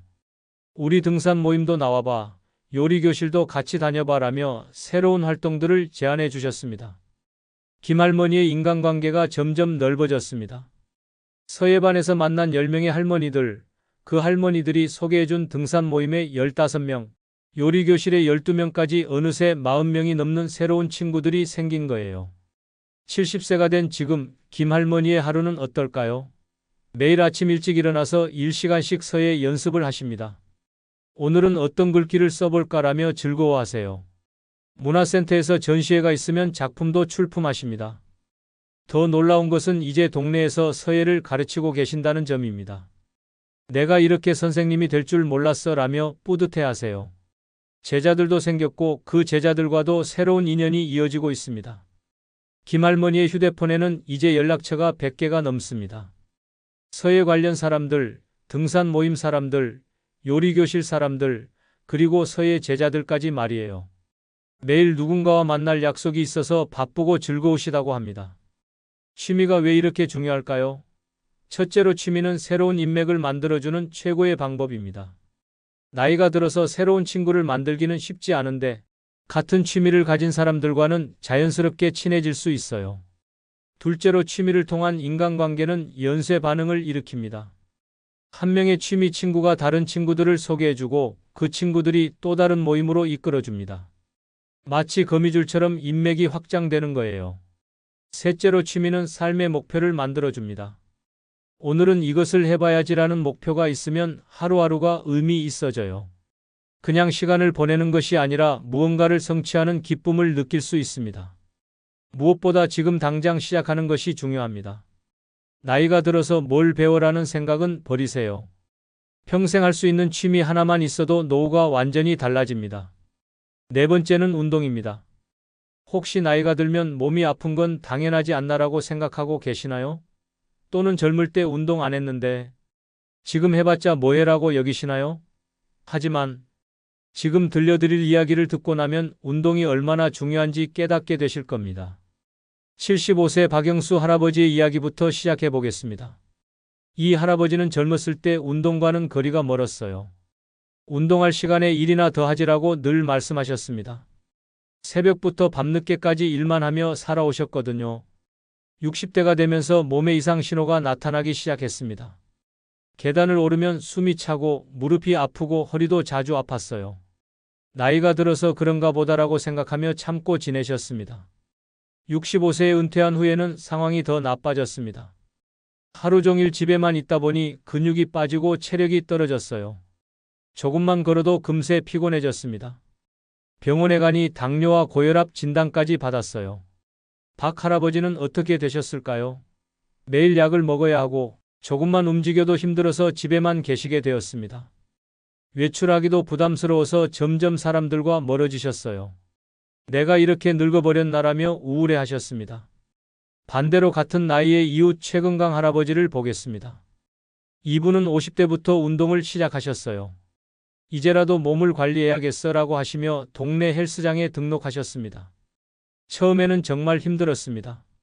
이 나이에 웨이트 트레이닝을 하려니 온몸이 아프네라고 하셨거든요. 10분만 운동해도 숨이 차고 근육통이 심했어요. 포기하고 싶은 마음이 들기도 했습니다. 하지만 최 할아버지는 포기하지 않으셨어요. 조금씩이라도 늘고 있어라며 꾸준히 운동하셨습니다. 주 3회씩 헬스장에 가서 1시간씩 운동하셨어요. 집에서도 스트레칭과 가벼운 체조를 하셨습니다. 60대가 되면서 놀라운 변화가 나타났습니다. 체력이 20대 못지않게 좋아졌어요. 계단을 뛰어 올라가도 숨이 안 차고 무거운 물건도 쉽게 들 수 있었습니다. 건강검진에서도 모든 수치가 정상으로 나왔어요. 65세에 은퇴한 후에도 운동을 계속하셨습니다. 오히려 시간이 많아져서 운동량을 늘리셨어요. 헬스장 운동에 수영과 등산까지 추가하셨습니다. 운동하는 사람들과 친구가 되어서 새로운 인맥도 생겼어요. 75세가 된 지금 최 할아버지의 몸은 어떨까요? 50대보다 더 건강해 보이십니다. 매일 아침 6시에 일어나서 1시간씩 운동하세요. 오늘은 어떤 운동을 할까라며 즐거워하십니다. 더 놀라운 것은 이제 동네에서 운동을 가르치고 계신다는 점입니다. 내가 이렇게 트레이너가 될 줄 몰랐어라며 뿌듯해하세요. 같은 나이대 할아버지들에게 운동 방법을 알려주고 계십니다. 두 할아버지의 차이는 무엇일까요? 바로 50대부터 운동을 시작했느냐 안 했느냐의 차이입니다. 똑같이 나이가 들었지만 건강 상태는 완전히 달랐어요. 운동이 왜 이렇게 중요할까요? 첫째로 운동은 근육량을 유지해 줍니다. 나이가 들면 자연스럽게 근육이 줄어드는데 운동을 하면 이를 막을 수 있어요. 근육이 있어야 일상생활을 독립적으로 할 수 있습니다. 둘째로 운동은 만성질환을 예방합니다. 당뇨, 고혈압, 심장병 같은 질병들을 막아주거든요. 약에 의존하지 않고도 건강을 유지할 수 있어요. 셋째로 운동은 정신건강에도 좋습니다. 운동하면 엔돌핀이 나와서 기분이 좋아져요. 우울증 예방에도 효과가 있습니다. 넷째로 운동은 새로운 인맥을 만들어줍니다. 헬스장이나 수영장에서 만나는 사람들과 자연스럽게 친해질 수 있어요. 같은 목표를 가진 사람들이니까 대화도 잘 통합니다. 그렇다면 어떤 운동을 해야 할까요? 가장 중요한 것은 자신의 체력에 맞는 운동을 선택하는 것입니다. 갑자기 무리한 운동을 하면 오히려 다칠 수 있어요. 처음에는 걷기부터 시작하세요. 하루 30분씩 꾸준히 걷는 것만으로도 충분한 효과를 볼 수 있습니다. 익숙해지면 속도를 높이거나 시간을 늘려보세요. 근력 운동도 중요합니다. 헬스장에 가기 부담스러우면 집에서 맨몸 운동부터 시작하세요. 팔굽혀펴기, 스쿼트, 플랭크 같은 기본 운동들이 좋습니다. 수영이나 수중 운동도 추천합니다. 관절에 부담을 주지 않으면서도 전신 운동이 되거든요. 특히 무릎이나 허리가 안 좋은 분들에게 좋아요. 무엇보다 지금 당장 시작하는 것이 중요합니다. 나이가 들어서 뭘 운동해라는 생각은 버리세요. 운동은 언제 시작해도 늦지 않습니다. 꾸준한 운동 하나만으로도 노후가 완전히 달라집니다. 초라한 노년을 보내지 않기 위해 미리 준비할 다섯 번째는 마음을 나눌 수 있는 편안한 친구 한 명입니다. 혹시 친구는 많을수록 좋은 거 아닌가라고 생각하고 계시나요? 하지만 지금 들려드릴 이야기를 듣고 나면 진정한 친구 한 명이 얼마나 소중한지 깨닫게 되실 겁니다. 68세 이순심 할머니의 이야기부터 시작해 보겠습니다. 이 할머니는 젊었을 때부터 사교적인 성격이셨어요. 친구는 많을수록 좋아라고 늘 말씀하시며 각종 모임에 참석하셨습니다. 동창회, 부녀회, 동호회까지 정말 많은 사람들과 인맥을 쌓으셨어요. 휴대폰에는 연락처가 200개가 넘었습니다. 명절이나 생일 때마다 안부 메시지가 쏟아졌어요. 인기가 정말 많으시네요 라며 주변에서 부러워했습니다. 이 할머니도 자신이 인복이 많다고 자부하셨죠. 그런데 나이가 들면서 상황이 달라지기 시작했습니다. 몸이 아픈 날이 많아지자 모임에 나가기 힘들어졌어요. 한두 번 빠지니까 사람들이 요즘 어디 아프신가요? 라고 물었지만 계속 참석하지 못하니 연락이 뜸해졌습니다. 더 큰 문제는 진짜 힘들 때였습니다. 남편이 갑자기 쓰러져서 병원에 입원했을 때 이 할머니는 200명의 연락처 중에서 누구에게 전화를 해야 할지 몰랐어요. 모두 안면만 있는 사이였지 깊은 이야기를 나눈 적이 없었거든요. 결국 혼자서 모든 것을 감당해야 했습니다. 이렇게 많은 사람을 알고 있는데 왜 이렇게 외로울까라며 절망했어요. 겉으로는 화려해 보였지만 실제로는 마음을 터놓을 사람이 한 명도 없었던 거죠. 반대로 같은 아파트에 사는 박정순 할머니를 보겠습니다. 이분은 내성적인 성격이라 친구가 많지 않았어요. 하지만 50대부터 동네 도서관에서 만난 김말순 할머니와 특별한 우정을 쌓아오셨습니다. 처음에는 책 이야기로 시작된 인연이었어요. 이 책 어떠셨어요? 라며 가벼운 대화를 나누다가 점점 깊은 이야기를 하게 되었습니다. 가족 이야기, 건강 걱정, 노후 계획까지 서로의 속마음을 털어놓게 되었어요. 두 할머니는 매주 한 번씩 만나서 차를 마시며 이야기를 나누셨습니다. 요즘 어떻게 지내세요?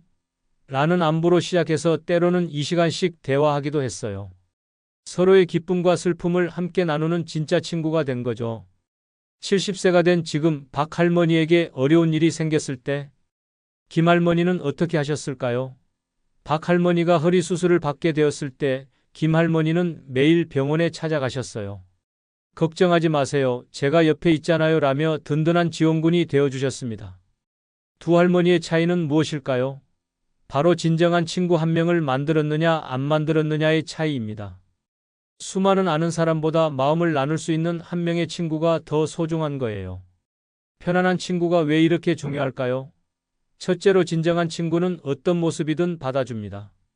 화장하지 않은 모습도 기분이 안 좋은 모습도 그대로 받아들여 주어요. 가식 없이 편안하게 있을 수 있는 사람입니다. 둘째로 진정한 친구는 진심으로 들어줍니다. 같은 이야기를 여러 번 해도 싫어하지 않고 사소한 고민도 진지하게 들어주어요. 이런 사람이 있다는 것만으로도 마음이 든든해집니다.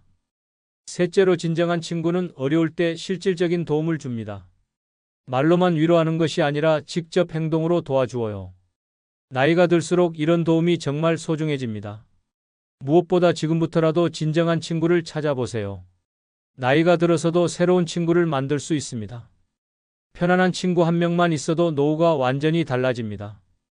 살아온 세월을 돌아보면 한 가지 깨달음이 찾아옵니다. 우리는 평생 나 아닌 다른 사람들을 위해 살아왔다는 것입니다. 가족의 행복이 내 행복이고 자식의 성공이 내 성공이라고 여기며 살았습니다. 그러면서 정작 나 자신에게는 얼마나 매정했는지 모릅니다. 내가 원하는 것은 사치라고 치부하고 내 마음의 소리는 외면하며 살았습니다. 나를 위한 시간도 나를 위한 투자도 아까워했습니다. 하지만 세월이 흘러 이제야 알게 됩니다. 나이가 들수록 명확해지는 것은 타인에게 의존하는 행복은 불안정하다는 사실입니다. 언제든 변할 수 있고 내가 통제할 수 없는 것들이기 때문입니다. 그래서 이제는 나 자신에게서 답을 찾아야 할 때입니다. 자식도 친구도 아닌 오직 나만이 만들어갈 수 있는 진짜 필요한 것들을 지금부터 말씀드리겠습니다. 구독, 좋아요, 알림 설정 꾹 눌러주시면 시작하겠습니다. 첫 번째로 드리고 싶은 말은 나를 귀하게 여기는 마음입니다. 평생 다른 사람을 위해 살아온 우리에게는 이것이 가장 어려운 일일지도 모릅니다. 그동안 가족을 위해, 자식을 위해, 주변 사람들을 위해 살면서 나 자신은 항상 맨 마지막이었습니다. 내가 원하는 것보다는 다른 사람이 원하는 것을 먼저 생각했고, 내 감정보다는 다른 사람의 기분을 먼저 살폈습니다. 하지만 이제는 나를 소중히 여겨야 할 때입니다. 나이가 들수록 깨닫게 되는 것은 내가 나를 사랑하지 않으면 아무도 나를 진정으로 사랑해주지 않는다는 사실입니다.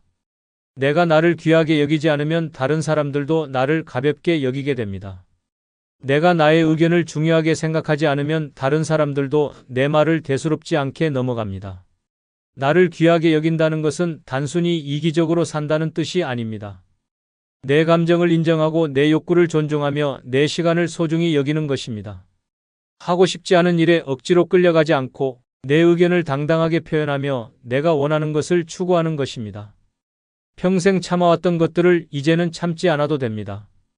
젊을 때는 참는 것이 미덕이라고 배웠습니다. 부모로서 참아야 하고 어른으로서 참아야 하고 가족의 한 사람으로서 참아야 한다고 했습니다.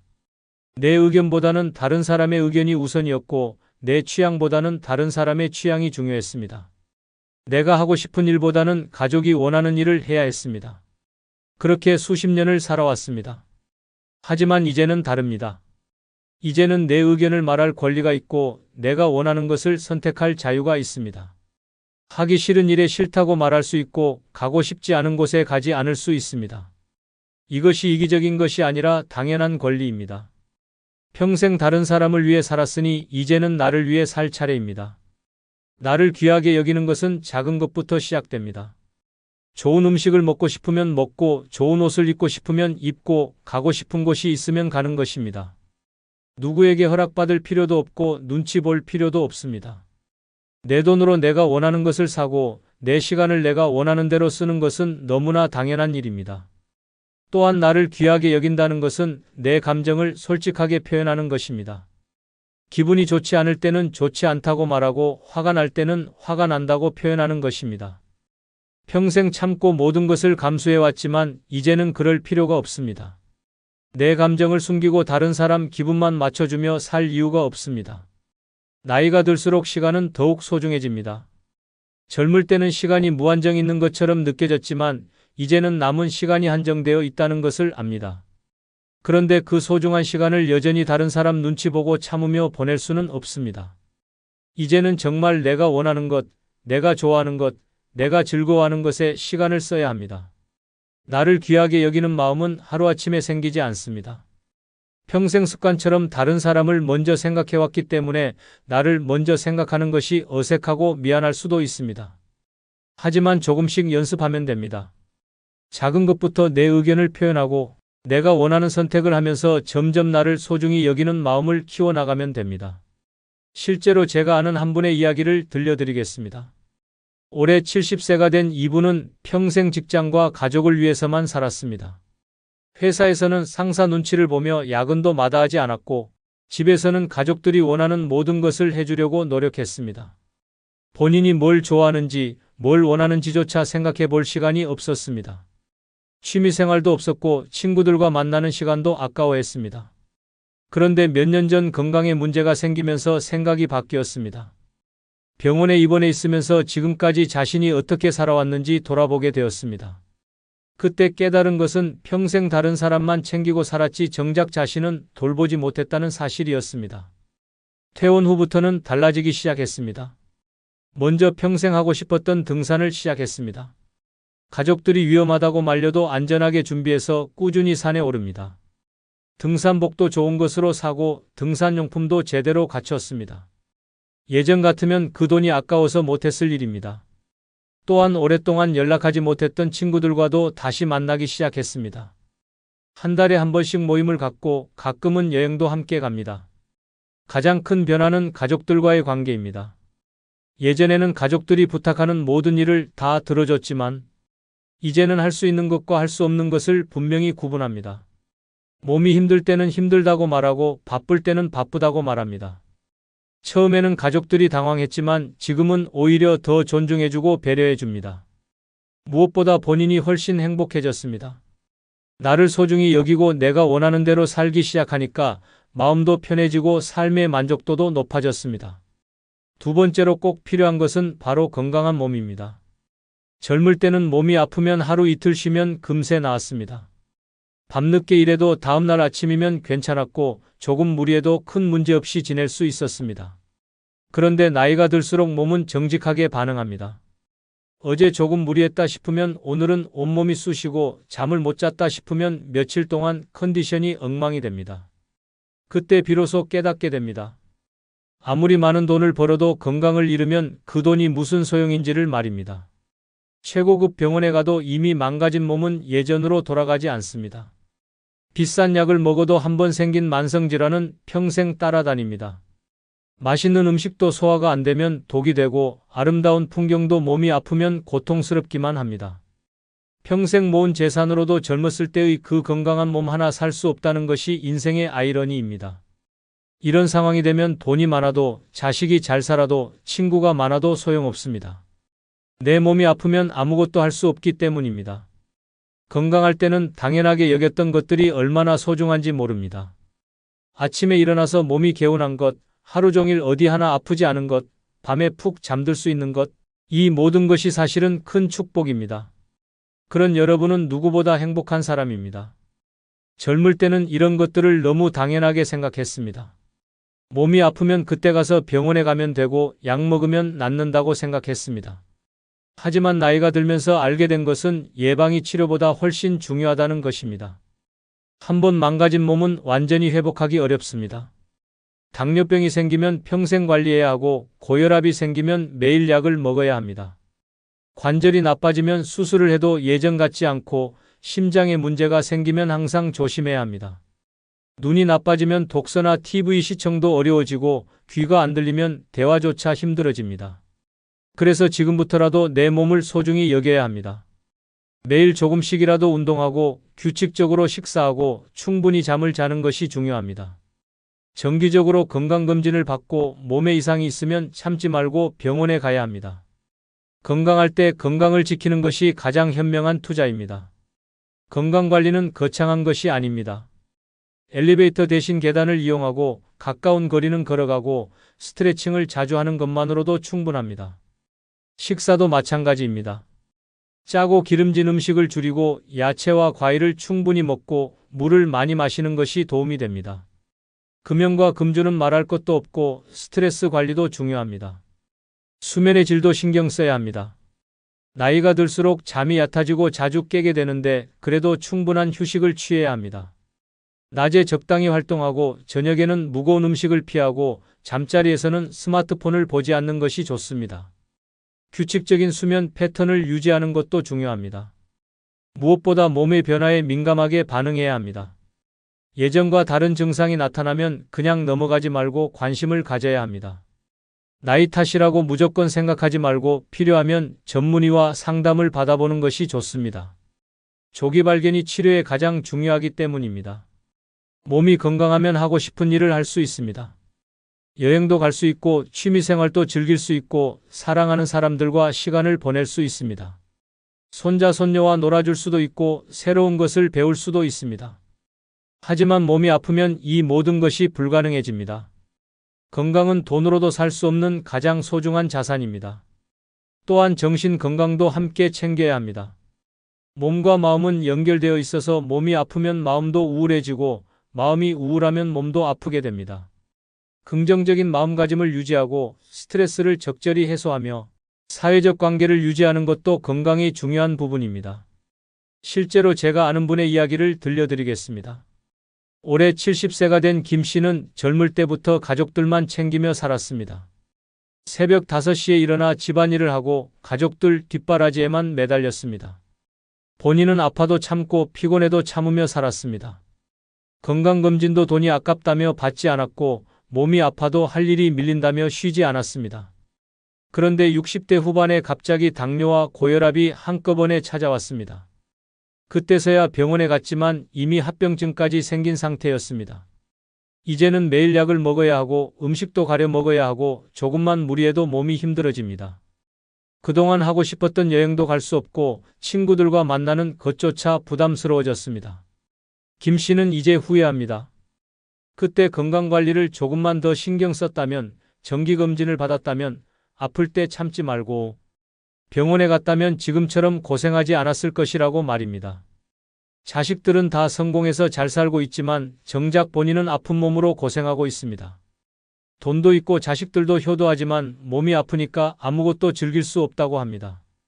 반대로 같은 나이의 박 씨는 다릅니다. 젊을 때부터 건강관리에 신경을 썼습니다. 매일 아침 산책을 하고 규칙적으로 식사하고 정기검진도 빠지지 않고 받았습니다. 몸에 이상이 생기면 즉시 병원에 가서 치료를 받았고 의사의 조언을 충실히 따랐습니다. 스트레스 관리도 잘했고 금연과 절주도 실천했습니다. 지금도 박 씨는 건강해서 매주 등산을 가고 친구들과 여행도 다니고 손자, 손녀들과 놀아주기도 합니다. 새로운 취미도 배우고 봉사활동도 합니다. 같은 나이인데도 삶의 질이 완전히 다릅니다. 건강관리에 들인 시간과 노력이 지금의 행복한 노년을 만들어준 것입니다. 세 번째로 꼭 필요한 것은 이만하면 잘 살았다는 자기 인정입니다. 나이가 들수록 우리는 자꾸 부족했던 것들만 생각하게 됩니다. 더 많이 벌지 못한 것, 더 좋은 집에 살지 못한 것, 자식들에게 더 많은 것을 해주지 못한 것들을 후회합니다. 하지만 이제는 그런 생각을 멈춰야 할 때입니다. 지금까지 살아온 인생을 돌아보며 정말 많은 것을 이루어냈다는 사실을 인정해야 합니다. 우리가 살아온 시대는 결코 쉽지 않았습니다. 전쟁을 겪거나 그 여파를 감당해야 했고 가난한 시절을 버텨내야 했습니다. 지금처럼 편리한 것들이 없던 시대에 맨손으로 가정을 이루고 자식들을 키워냈습니다. 그것만으로도 충분히 대단한 일입니다. 당시에는 당연하게 여겼지만 지금 생각해보면 정말 힘든 일들을 해낸 것입니다. 자식들을 제대로 키워낸 것도 큰 성취입니다. 먹을 것도 부족하고 입을 것도 변변치 않던 시절에 자식들이 굶지 않게 하고 학교에 보내고 사회인으로 만들어냈습니다. 지금 자식들이 각자의 자리에서 열심히 살고 있다면 그것은 부모인 우리가 잘 키워낸 결과입니다. 완벽하지는 않았을지라도 최선을 다했고 그 결과가 지금의 자식들입니다. 직장 생활을 통해 사회에 기여한 것도 인정받을 만합니다. 어떤 일을 했든 성실하게 일하며 가족을 부양하고 사회의 한 구성원으로서 역할을 다했습니다. 큰 성공을 거두지 못했다고 해서 의미 없는 인생은 아닙니다. 묵묵히 자신의 자리에서 최선을 다한 것만으로도 충분히 가치 있는 삶입니다. 건강하게 살아온 것도 하나의 성취입니다. 큰 사고나 질병 없이 지금까지 살아온 것은 결코 당연한 일이 아닙니다. 건강을 지키기 위해 나름대로 노력했고 위험한 상황들을 잘 피해왔기 때문에 가능한 일이었습니다. 지금 이 순간 숨을 쉬고 있고 걸을 수 있고 생각할 수 있다는 것 자체가 감사할 일입니다. 좋은 인간관계를 만들어 온 것도 인정받을 만합니다. 가족과의 관계, 친구와의 관계, 동료와의 관계를 통해 서로 도우며 살아왔습니다. 때로는 갈등도 있었고 어려움도 있었지만 결국은 화해하고 이해하며 관계를 유지해 왔습니다. 이런 관계들이 있었기에 외롭지 않게 살 수 있었고 힘든 순간들을 버텨낼 수 있었습니다. 무엇보다 지금까지 포기하지 않고 살아온 것 자체가 위대한 일입니다. 살면서 수많은 좌절과 실망을 겪었을 것입니다. 계획했던 일들이 뜻대로 되지 않았고 기대했던 것들이 이루어지지 않았을 것입니다. 하지만 그때마다 다시 일어나서 계속 살아왔습니다. 그 자체가 엄청난 용기이고 의지력입니다. 남과 비교하지 말고 내 인생을 봐야 합니다. 다른 사람이 더 성공한 것처럼 보일 수 있지만 그들도 나름의 고민과 어려움이 있었을 것입니다. 겉으로 보이는 것이 전부가 아닙니다. 내가 겪은 어려움, 내가 이겨낸 시련, 내가 이룬 성취들은 다른 사람과 비교할 수 없는 나만의 소중한 경험입니다. 완벽한 인생은 없습니다. 누구나 후회하는 일들이 있고 다시 할 수 있다면 다르게 하고 싶은 일들이 있습니다. 하지만 그런 실수와 후회들조차 인생의 일부입니다. 그것들을 통해 배우고 성장했고 더 성숙한 사람이 되었습니다. 모든 경험이 지금의 나를 만든 소중한 과정이었습니다.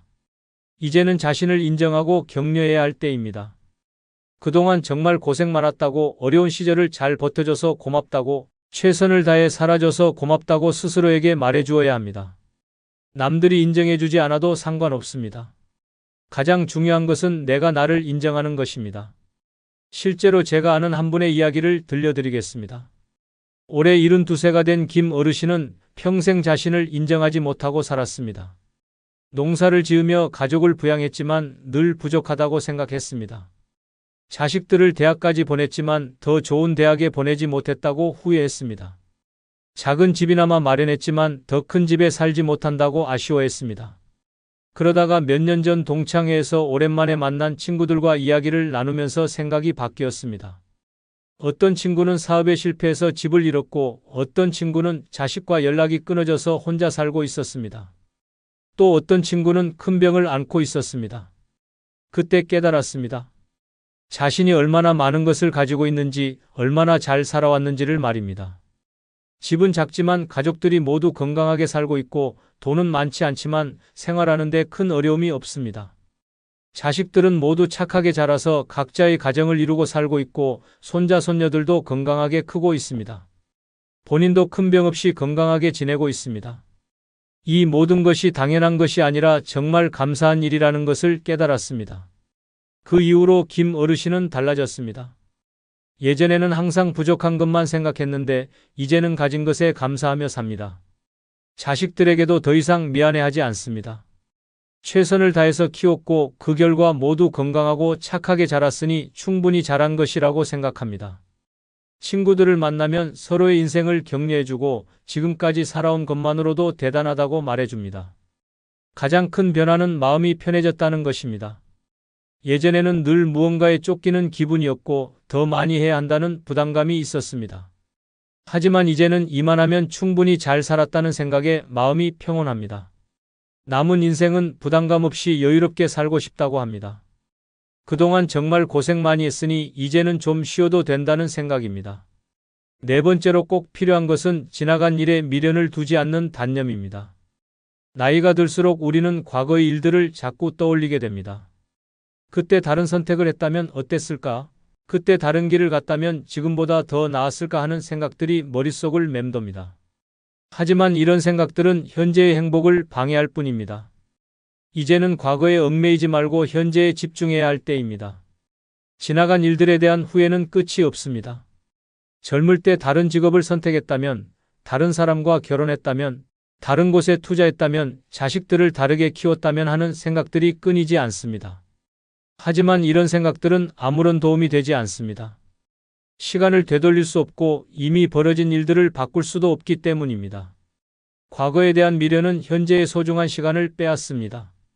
이미 지나가 버린 일들을 계속 생각하느라 지금 이 순간의 행복을 놓치게 됩니다.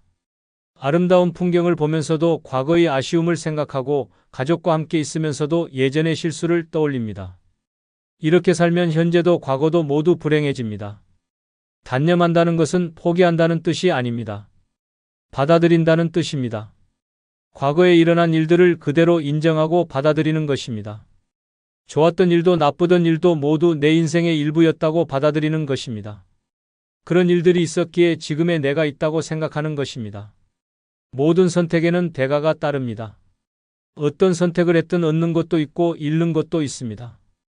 당시에는 최선의 선택이라고 생각했기 때문에 그 길을 택했던 것입니다.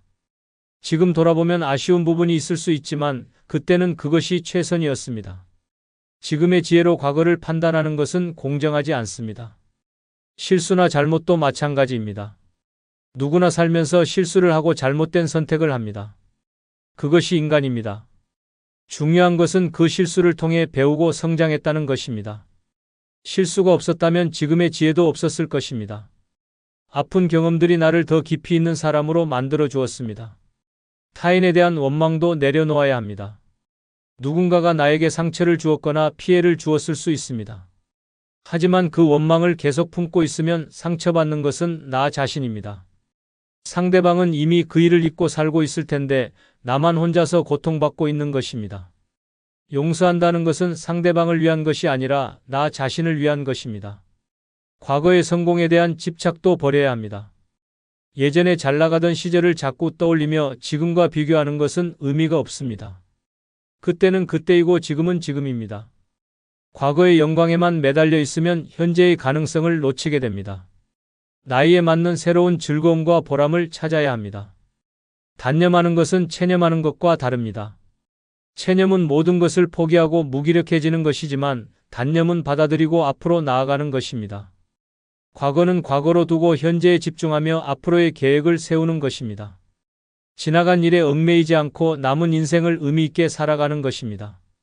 나이가 들수록 시간은 더욱 소중해집니다. 젊을 때는 시간이 무한정 있는 것처럼 느껴졌지만 이제는 한정되어 있다는 것을 압니다. 그런데 그 소중한 시간을 과거의 후회나 원망으로 채우는 것은 너무 아깝습니다. 대신 현재의 행복과 미래의 희망으로 채워야 합니다. 단념하는 연습은 작은 것부터 시작할 수 있습니다. 어제 있었던 불쾌한 일을 계속 생각하지 않기, 몇 년 전의 실수를 반복해서 떠올리지 않기, 젊은 시절의 선택을 후회하지 않기부터 시작하면 됩니다. 처음에는 어렵겠지만 계속 연습하면 자연스럽게 될 수 있습니다. 대신 현재에 집중하는 연습을 해야 합니다. 지금 이 순간의 소중함을 느끼고 현재 가지고 있는 것들에 감사하며 앞으로 할 수 있는 일들을 계획하는 것입니다. 과거에 얽매이지 않고 현재를 충실히 살면 미래도 밝아집니다.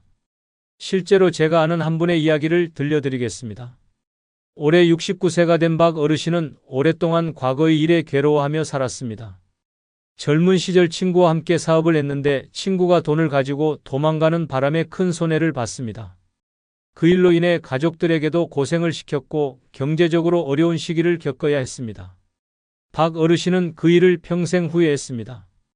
그 친구를 믿지 말았어야 했다는 생각, 다른 선택을 했다면 지금쯤 더 잘 살고 있었을 것이라는 생각에 시달렸습니다. 그 친구에 대한 원망도 커서 밤에 잠을 이루지 못하는 날이 많았습니다. 가족들과 함께 있을 때도 마음 한구석에는 항상 그 일에 대한 분노와 후회가 자리 잡고 있었습니다. 이런 상태가 수십 년간 계속되다가 몇 년 전 큰 변화가 있었습니다. 우연히 TV에서 본 프로그램에서 한 스님이 하신 말씀이 마음에 와닿았습니다. 과거에 매달리는 것은 죽은 사람을 붙잡고 있는 것과 같다는 말씀이었습니다. 이미 지나간 일을 계속 붙잡고 있으면 현재도 죽은 것이나 마찬가지라는 뜻이었습니다. 그때부터 박 어르신은 달라지기 시작했습니다. 그 일을 완전히 잊을 수는 없지만 그것에 매달리지 않으려고 노력했습니다. 그 친구를 용서한다는 생각보다는 그 일 자체를 받아들이려고 했습니다. 그런 일이 있었기 때문에 더 신중해졌고 더 강해졌다고 생각하려고 했습니다. 변화는 서서히 나타났습니다. 예전에는 항상 우울하고 화가 나 있었는데 점점 마음이 평온해졌습니다. 가족들과의 관계도 좋아졌습니다. 과거의 일에 매달려 있을 때는 현재의 가족들에게 집중하지 못했는데 이제는 손자 손녀들과 시간을 보내는 것이 즐겁다고 합니다. 새로운 취미도 생겼습니다. 과거에는 그런 여유가 없었는데 이제는 바둑을 배우고 친구들과 등산도 갑니다. 가장 큰 변화는 미래에 대한 기대가 생겼다는 것입니다. 예전에는 과거의 일 때문에 앞으로도 별로 좋을 것이 없을 것이라고 생각했습니다. 하지만 이제는 남은 인생을 어떻게 의미 있게 보낼 것인가에 대해 계획을 세웁니다. 여행도 가고 싶고 새로운 것도 배우고 싶다고 합니다. 과거에 얽매이지 않으니까 미래가 밝아 보인다고 말씀하십니다. 다섯 번째로 꼭 필요한 것은 내 삶을 남의 시선에 맡기지 않는 주체성입니다. 평생을 살아오면서 우리는 다른 사람들의 눈치를 보며 살아왔습니다. 부모님이 뭐라고 할까? 이웃들이 어떻게 생각할까? 자식들이 어떻게 볼까 하는 걱정들이 항상 마음 한구석에 자리 잡고 있었습니다. 하지만 이제는 그런 걱정들을 내려놓을 때입니다. 내 인생의 주인은 나 자신이어야 합니다. 젊을 때는 사회의 기준에 맞춰 살아야 한다고 생각했습니다. 언제까지 결혼해야 하고 언제까지 집을 사야 하고 어떤 직업을 가져야 한다는 암묵적인 규칙들이 있었습니다. 그런 기준들에 맞추려고 노력하면서 정작 내가 원하는 것이 무엇인지는 잊고 살았습니다. 남들이 좋다고 하는 것을 따라하고 남들이 하는 대로 하면서 안전하다고 생각했습니다. 하지만 나이가 들면서 깨닫게 되는 것은 그런 기준들이 절대적이지 않다는 사실입니다. 누구나 자신만의 인생을 살고 있고 각자에게 맞는 방식이 따로 있습니다. 남들에게는 좋은 것이 나에게는 맞지 않을 수 있고 나에게 좋은 것이 남들에게는 이상하게 보일 수 있습니다. 그것이 자연스러운 일입니다. 특히 나이가 들수록 다른 사람들의 시선이 덜 중요해집니다. 젊을 때는 또래들과 비교당하는 것이 민감한 문제였지만 이제는 그런 경쟁에서 벗어날 수 있습니다. 누가 더 성공했는지, 누가 더 잘 사는지 하는 비교는 의미가 없습니다. 각자 다른 길을 걸어왔고 각자 다른 가치를 추구하며 살고 있기 때문입니다. 주체성을 갖는다는 것은 내 기준으로 판단하고 결정한다는 뜻입니다.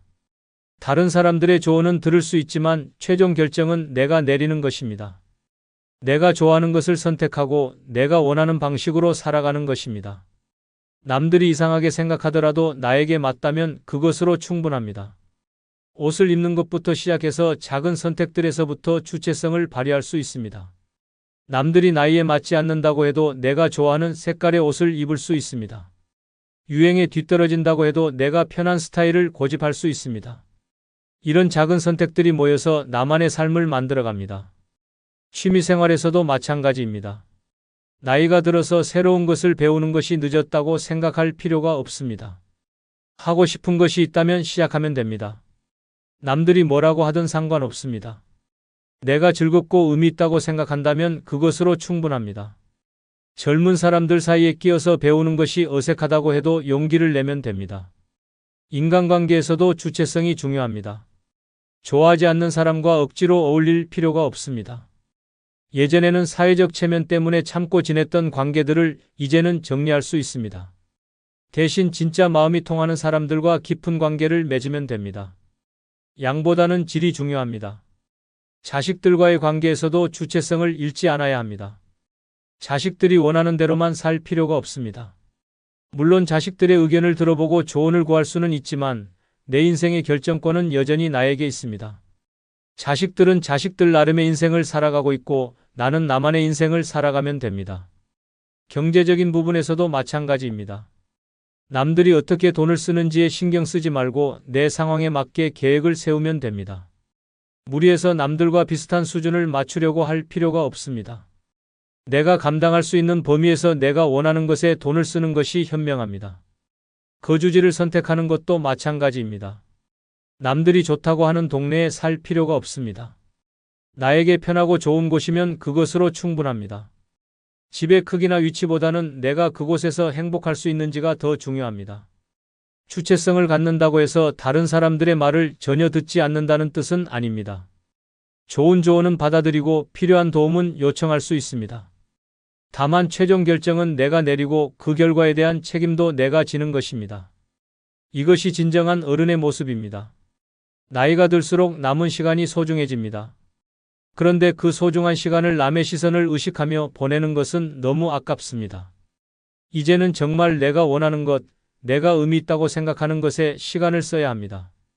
남들의 평가보다는 내 만족이 더 중요합니다. 실제로 제가 아는 한 분의 이야기를 들려드리겠습니다. 올해 71세가 된 최 어르신은 평생 남의 시선을 의식하며 살았습니다.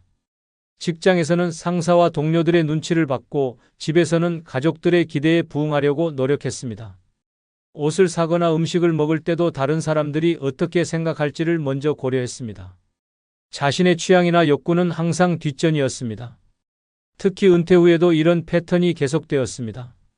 이웃들과 어울릴 때도 눈치를 받고 자식들이 뭐라고 할까봐 하고 싶은 일들을 포기했습니다. 평생 그림을 그리고 싶었지만 나이 들어서 그림을 배우는 것이 이상하게 보일까봐 망설였습니다. 혼자 여행을 가고 싶었지만 주변에서 뭐라고 할까봐 엄두를 내지 못했습니다. 그런데 몇 년 전 한 가지 사건이 그의 생각을 바꿔놓았습니다. 오랫동안 알고 지낸 친구가 갑자기 세상을 떠난 것입니다. 그 친구도 평생 다른 사람들의 눈치를 보며 살았는데 정작 하고 싶었던 일들은 하나도 하지 못하고 세상을 떠났습니다. 그 모습을 보면서 최 어르신은 큰 충격을 받았습니다. 이대로 살다가는 자신도 후회만 안고 세상을 떠날 것 같다는 생각이 들었습니다. 그때부터 최 어르신은 달라지기 시작했습니다. 먼저 평생 배우고 싶었던 그림을 시작했습니다. 문화센터에 등록해서 수채화를 배우기 시작했는데 처음에는 젊은 사람들 사이에서 어색했지만 금세 적응했습니다. 선생님과 동료 수강생들도 나이에 상관없이 따뜻하게 대해 주었습니다. 그림 실력도 늘고 새로운 친구들도 생겼습니다. 또한 혼자 여행도 시작했습니다. 자식들이 위험하다고 말렸지만 안전하게 계획을 세워서 국내 여행부터 시작했습니다. 혼자 여행하는 노인이 이상하게 보일까 걱정했지만 실제로는 아무도 신경 쓰지 않았습니다. 오히려 여행지에서 만난 사람들이 용기 있다고 칭찬해 주었습니다. 지금은 해외여행도 계획하고 있습니다. 옷차림도 바뀌었습니다. 예전에는 나이에 맞는 무난한 색깔의 옷만 입었는데 이제는 좋아하는 색깔의 옷을 입습니다. 밝은색 옷을 입으니까 기분도 좋아지고 더 젊어 보인다는 말을 듣습니다. 자식들도 처음에는 걱정했지만 아버지가 더 밝아지고 건강해진 모습을 보며 지지해주고 있습니다. 가장 큰 변화는 마음가짐입니다. 예전에는 항상 다른 사람들의 반응을 걱정했는데 이제는 내가 행복한지가 가장 중요한 기준이 되었습니다. 물론 가족이나 친구들에게 피해를 주지 않는 선에서 하지만 그 범위 안에서는 자유롭게 내가 원하는 대로 살고 있습니다. 늦었지만 진짜 내 인생을 살고 있다는 느낌이 든다고 말합니다. 6번째로 마지막이지만 가장 중요한 것은 마음 다친 날도 다시 웃을 수 있는 회복력입니다. 나이가 들수록 우리는 더 많은 상실과 아픔을 경험하게 됩니다. 가까운 사람들과의 이별, 건강의 악화, 예상치 못한 실망들이 찾아옵니다. 젊을 때는 시간이 많아서 상처를 천천히 치유할 수 있었지만 이제는 그럴 여유가 많지 않습니다. 그래서 빨리 회복하고 다시 일어설 수 있는 힘이 더욱 소중합니다. 회복력이라는 것은 상처받지 않는다는 뜻이 아닙니다. 상처받을 때 빨리 일어설 수 있는 능력을 말합니다. 마음이 다쳤을 때 그 상처에 오래 머물러 있지 않고 다시 앞으로 나아갈 수 있는 힘입니다. 이것은 타고나는 것이 아니라 경험을 통해 길러지는 능력입니다. 지금까지 수많은 어려움을 극복해온 우리에게는 이미 그런 힘이 쌓여 있습니다. 나이가 들면서 겪게 되는 상실들은 젊을 때의 그것과는 다릅니다. 동갑내기 친구들이 하나둘 세상을 떠나고 몸이 예전 같지 않다는 것을 실감하게 됩니다. 자식들이 독립하면서 느끼는 공허함, 은퇴 후 찾아오는 무력감도 새로운 형태의 상실입니다. 이런 것들은 자연스러운 인생의 과정이지만 받아들이기는 쉽지 않습니다. 하지만 우리에게는 이미 많은 경험이 있습니다. 지금까지 살아오면서 수없이 많은 어려움을 겪었고 그때마다 다시 일어섰습니다. 젊은 시절의 시련, 경제적 어려움, 가족 간의 갈등, 직장에서의 좌절 등을 모두 견뎌냈습니다. 그런 경험들이 지금의 회복력을 만들어 주었습니다. 회복력을 기르는 첫 번째 방법은 관점을 바꾸는 것입니다. 나쁜 일이 생겼을 때 그것이 끝이라고 생각하지 말고 하나의 과정이라고 받아들이는 것입니다. 모든 것에는 시작이 있으면 끝이 있고 어려운 시기가 있으면 좋은 시기도 있습니다. 지금 힘들다고 해서 앞으로도 계속 힘들 것은 아닙니다. 감정을 억누르지 않는 것도 중요합니다. 슬플 때는 슬퍼하고 화날 때는 화내도 됩니다. 나이가 들었다고 해서 감정을 숨기거나 참을 필요가 없습니다. 오히려 감정을 솔직하게 표현하고 받아들일 때 더 빨리 회복할 수 있습니다. 감정을 억누르면 마음속에 쌓여서 더 큰 문제가 될 수 있습니다. 작은 기쁨들을 찾는 연습도 필요합니다. 큰 행복을 기다리지 말고 일상에서 작은 즐거움들을 발견하는 것입니다. 맛있는 음식을 먹는 것, 좋아하는 음악을 듣는 것, 예쁜 꽃을 보는 것 같은 소소한 일들에서 기쁨을 찾으면 됩니다. 이런 작은 기쁨들이 모여서 큰 행복이 됩니다. 몸의 건강을 챙기는 것도 마음의 회복력과 직결됩니다. 규칙적인 운동, 충분한 수면, 균형 잡힌 식사는 몸뿐만 아니라 마음의 건강에도 도움이 됩니다. 몸이 건강하면 스트레스를 견디는 능력도 높아지고 우울한 기분에서 벗어나기도 쉬워집니다. 사람들과의 연결도 중요합니다. 혼자서 모든 것을 감당하려고 하지 말고 필요할 때는 도움을 요청해야 합니다. 가족이나 친구들과 이야기를 나누는 것만으로도 마음이 한결 가벼워질 수 있습니다. 같은 또래의 사람들과 만나서 서로의 경험을 나누는 것도 큰 위로가 됩니다. 새로운 것을 배우거나 시도하는 것도 회복력을 기르는 좋은 방법입니다. 새로운 취미를 시작하거나 새로운 사람들을 만나면서 삶의 활력을 불어넣을 수 있습니다. 나이가 들었다고 해서 새로운 도전을 포기할 필요는 없습니다. 오히려 새로운 경험들이 삶을 더 풍성하게 만들어줍니다. 감사하는 마음도 회복력을 높여줍니다. 힘든 상황에서도 감사할 일들을 찾아보는 것입니다. 건강하게 살고 있다는 것, 사랑하는 사람들이 있다는 것, 지금까지 살아온 것 자체가 감사할 일입니다. 감사하는 마음을 가지면 부정적인 감정에 빠져 있는 시간이 줄어듭니다. 무엇보다 중요한 것은 완벽하지 않아도 괜찮다는 것을 받아들이는 것입니다. 항상 강할 필요는 없고 항상 웃을 필요도 없습니다. 때로는 약해져도 되고 때로는 슬퍼해도 됩니다. 그런 자신을 받아들이고 사랑할 때 진정한 회복력이 생깁니다. 실제로 제가 아는 한 분의 이야기를 들려드리겠습니다. 올해 74세가 된 정할머니는 몇 년 전 큰 시련을 겪었습니다. 평생 함께 살아온 남편이 갑작스럽게 세상을 떠난 것입니다. 50년 가까이 함께 살면서 모든 것을 함께 해왔는데 하루아침에 혼자가 되었습니다. 처음에는 너무 큰 충격으로 아무것도 할 수 없었습니다. 몇 달 동안은 집에만 있으면서 사람들을 만나는 것도 피했습니다. 음식도 제대로 먹지 않았고 밤에는 잠을 이루지 못했습니다. 자식들이 걱정해서 함께 살자고 했지만 거절했습니다. 혼자 있고 싶다는 생각뿐이었습니다. 친구들이 찾아와도 만나기 싫어했고 외출도 거의 하지 않았습니다. 그런데 몇 개월 후 작은 변화가 시작되었습니다. 어느 날 창문을 열고 밖을 내다보니 아파트 화단에 예쁜 꽃들이 피어 있었습니다. 그 꽃들을 보면서 오랜만에 마음이 조금 따뜻해지는 것을 느꼈습니다. 그날부터 매일 창문을 열고 밖을 내다보기 시작했습니다. 계절이 변하는 모습, 사람들이 오가는 모습을 보면서 조금씩 세상과 연결되는 느낌이 들었습니다.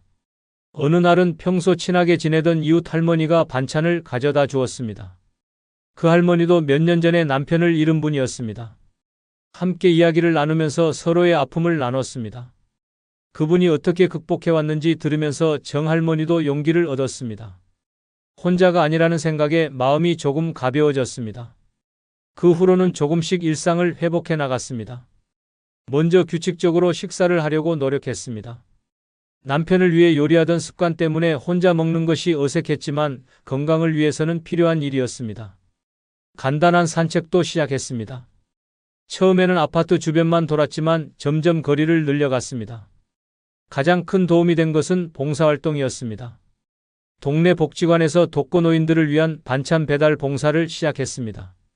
자신보다 더 어려운 상황에 있는 분들을 도우면서 삶의 의미를 다시 찾았습니다. 나도 힘들지만 더 힘든 사람들이 있다는 것을 알게 되었고, 내가 누군가에게 도움이 될 수 있다는 것에서 보람을 느꼈습니다. 지금 정할머니는 완전히 달라진 모습입니다.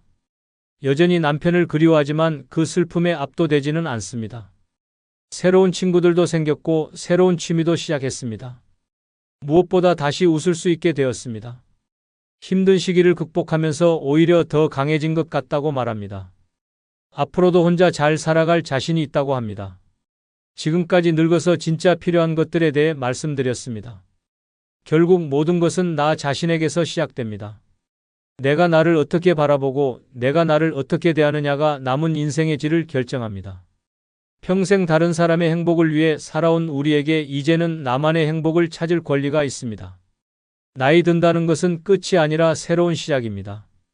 더 이상 남의 기준에 맞출 필요도 없고 남의 시선을 의식할 필요도 없습니다. 지금까지 쌓아온 지혜와 경험을 바탕으로 진정한 나만의 삶을 살아갈 때입니다. 여러분의 남은 인생이 가장 자유롭고 아름다운 시간이 되길 바랍니다. 여러분 모두 건강하고 행복하세요.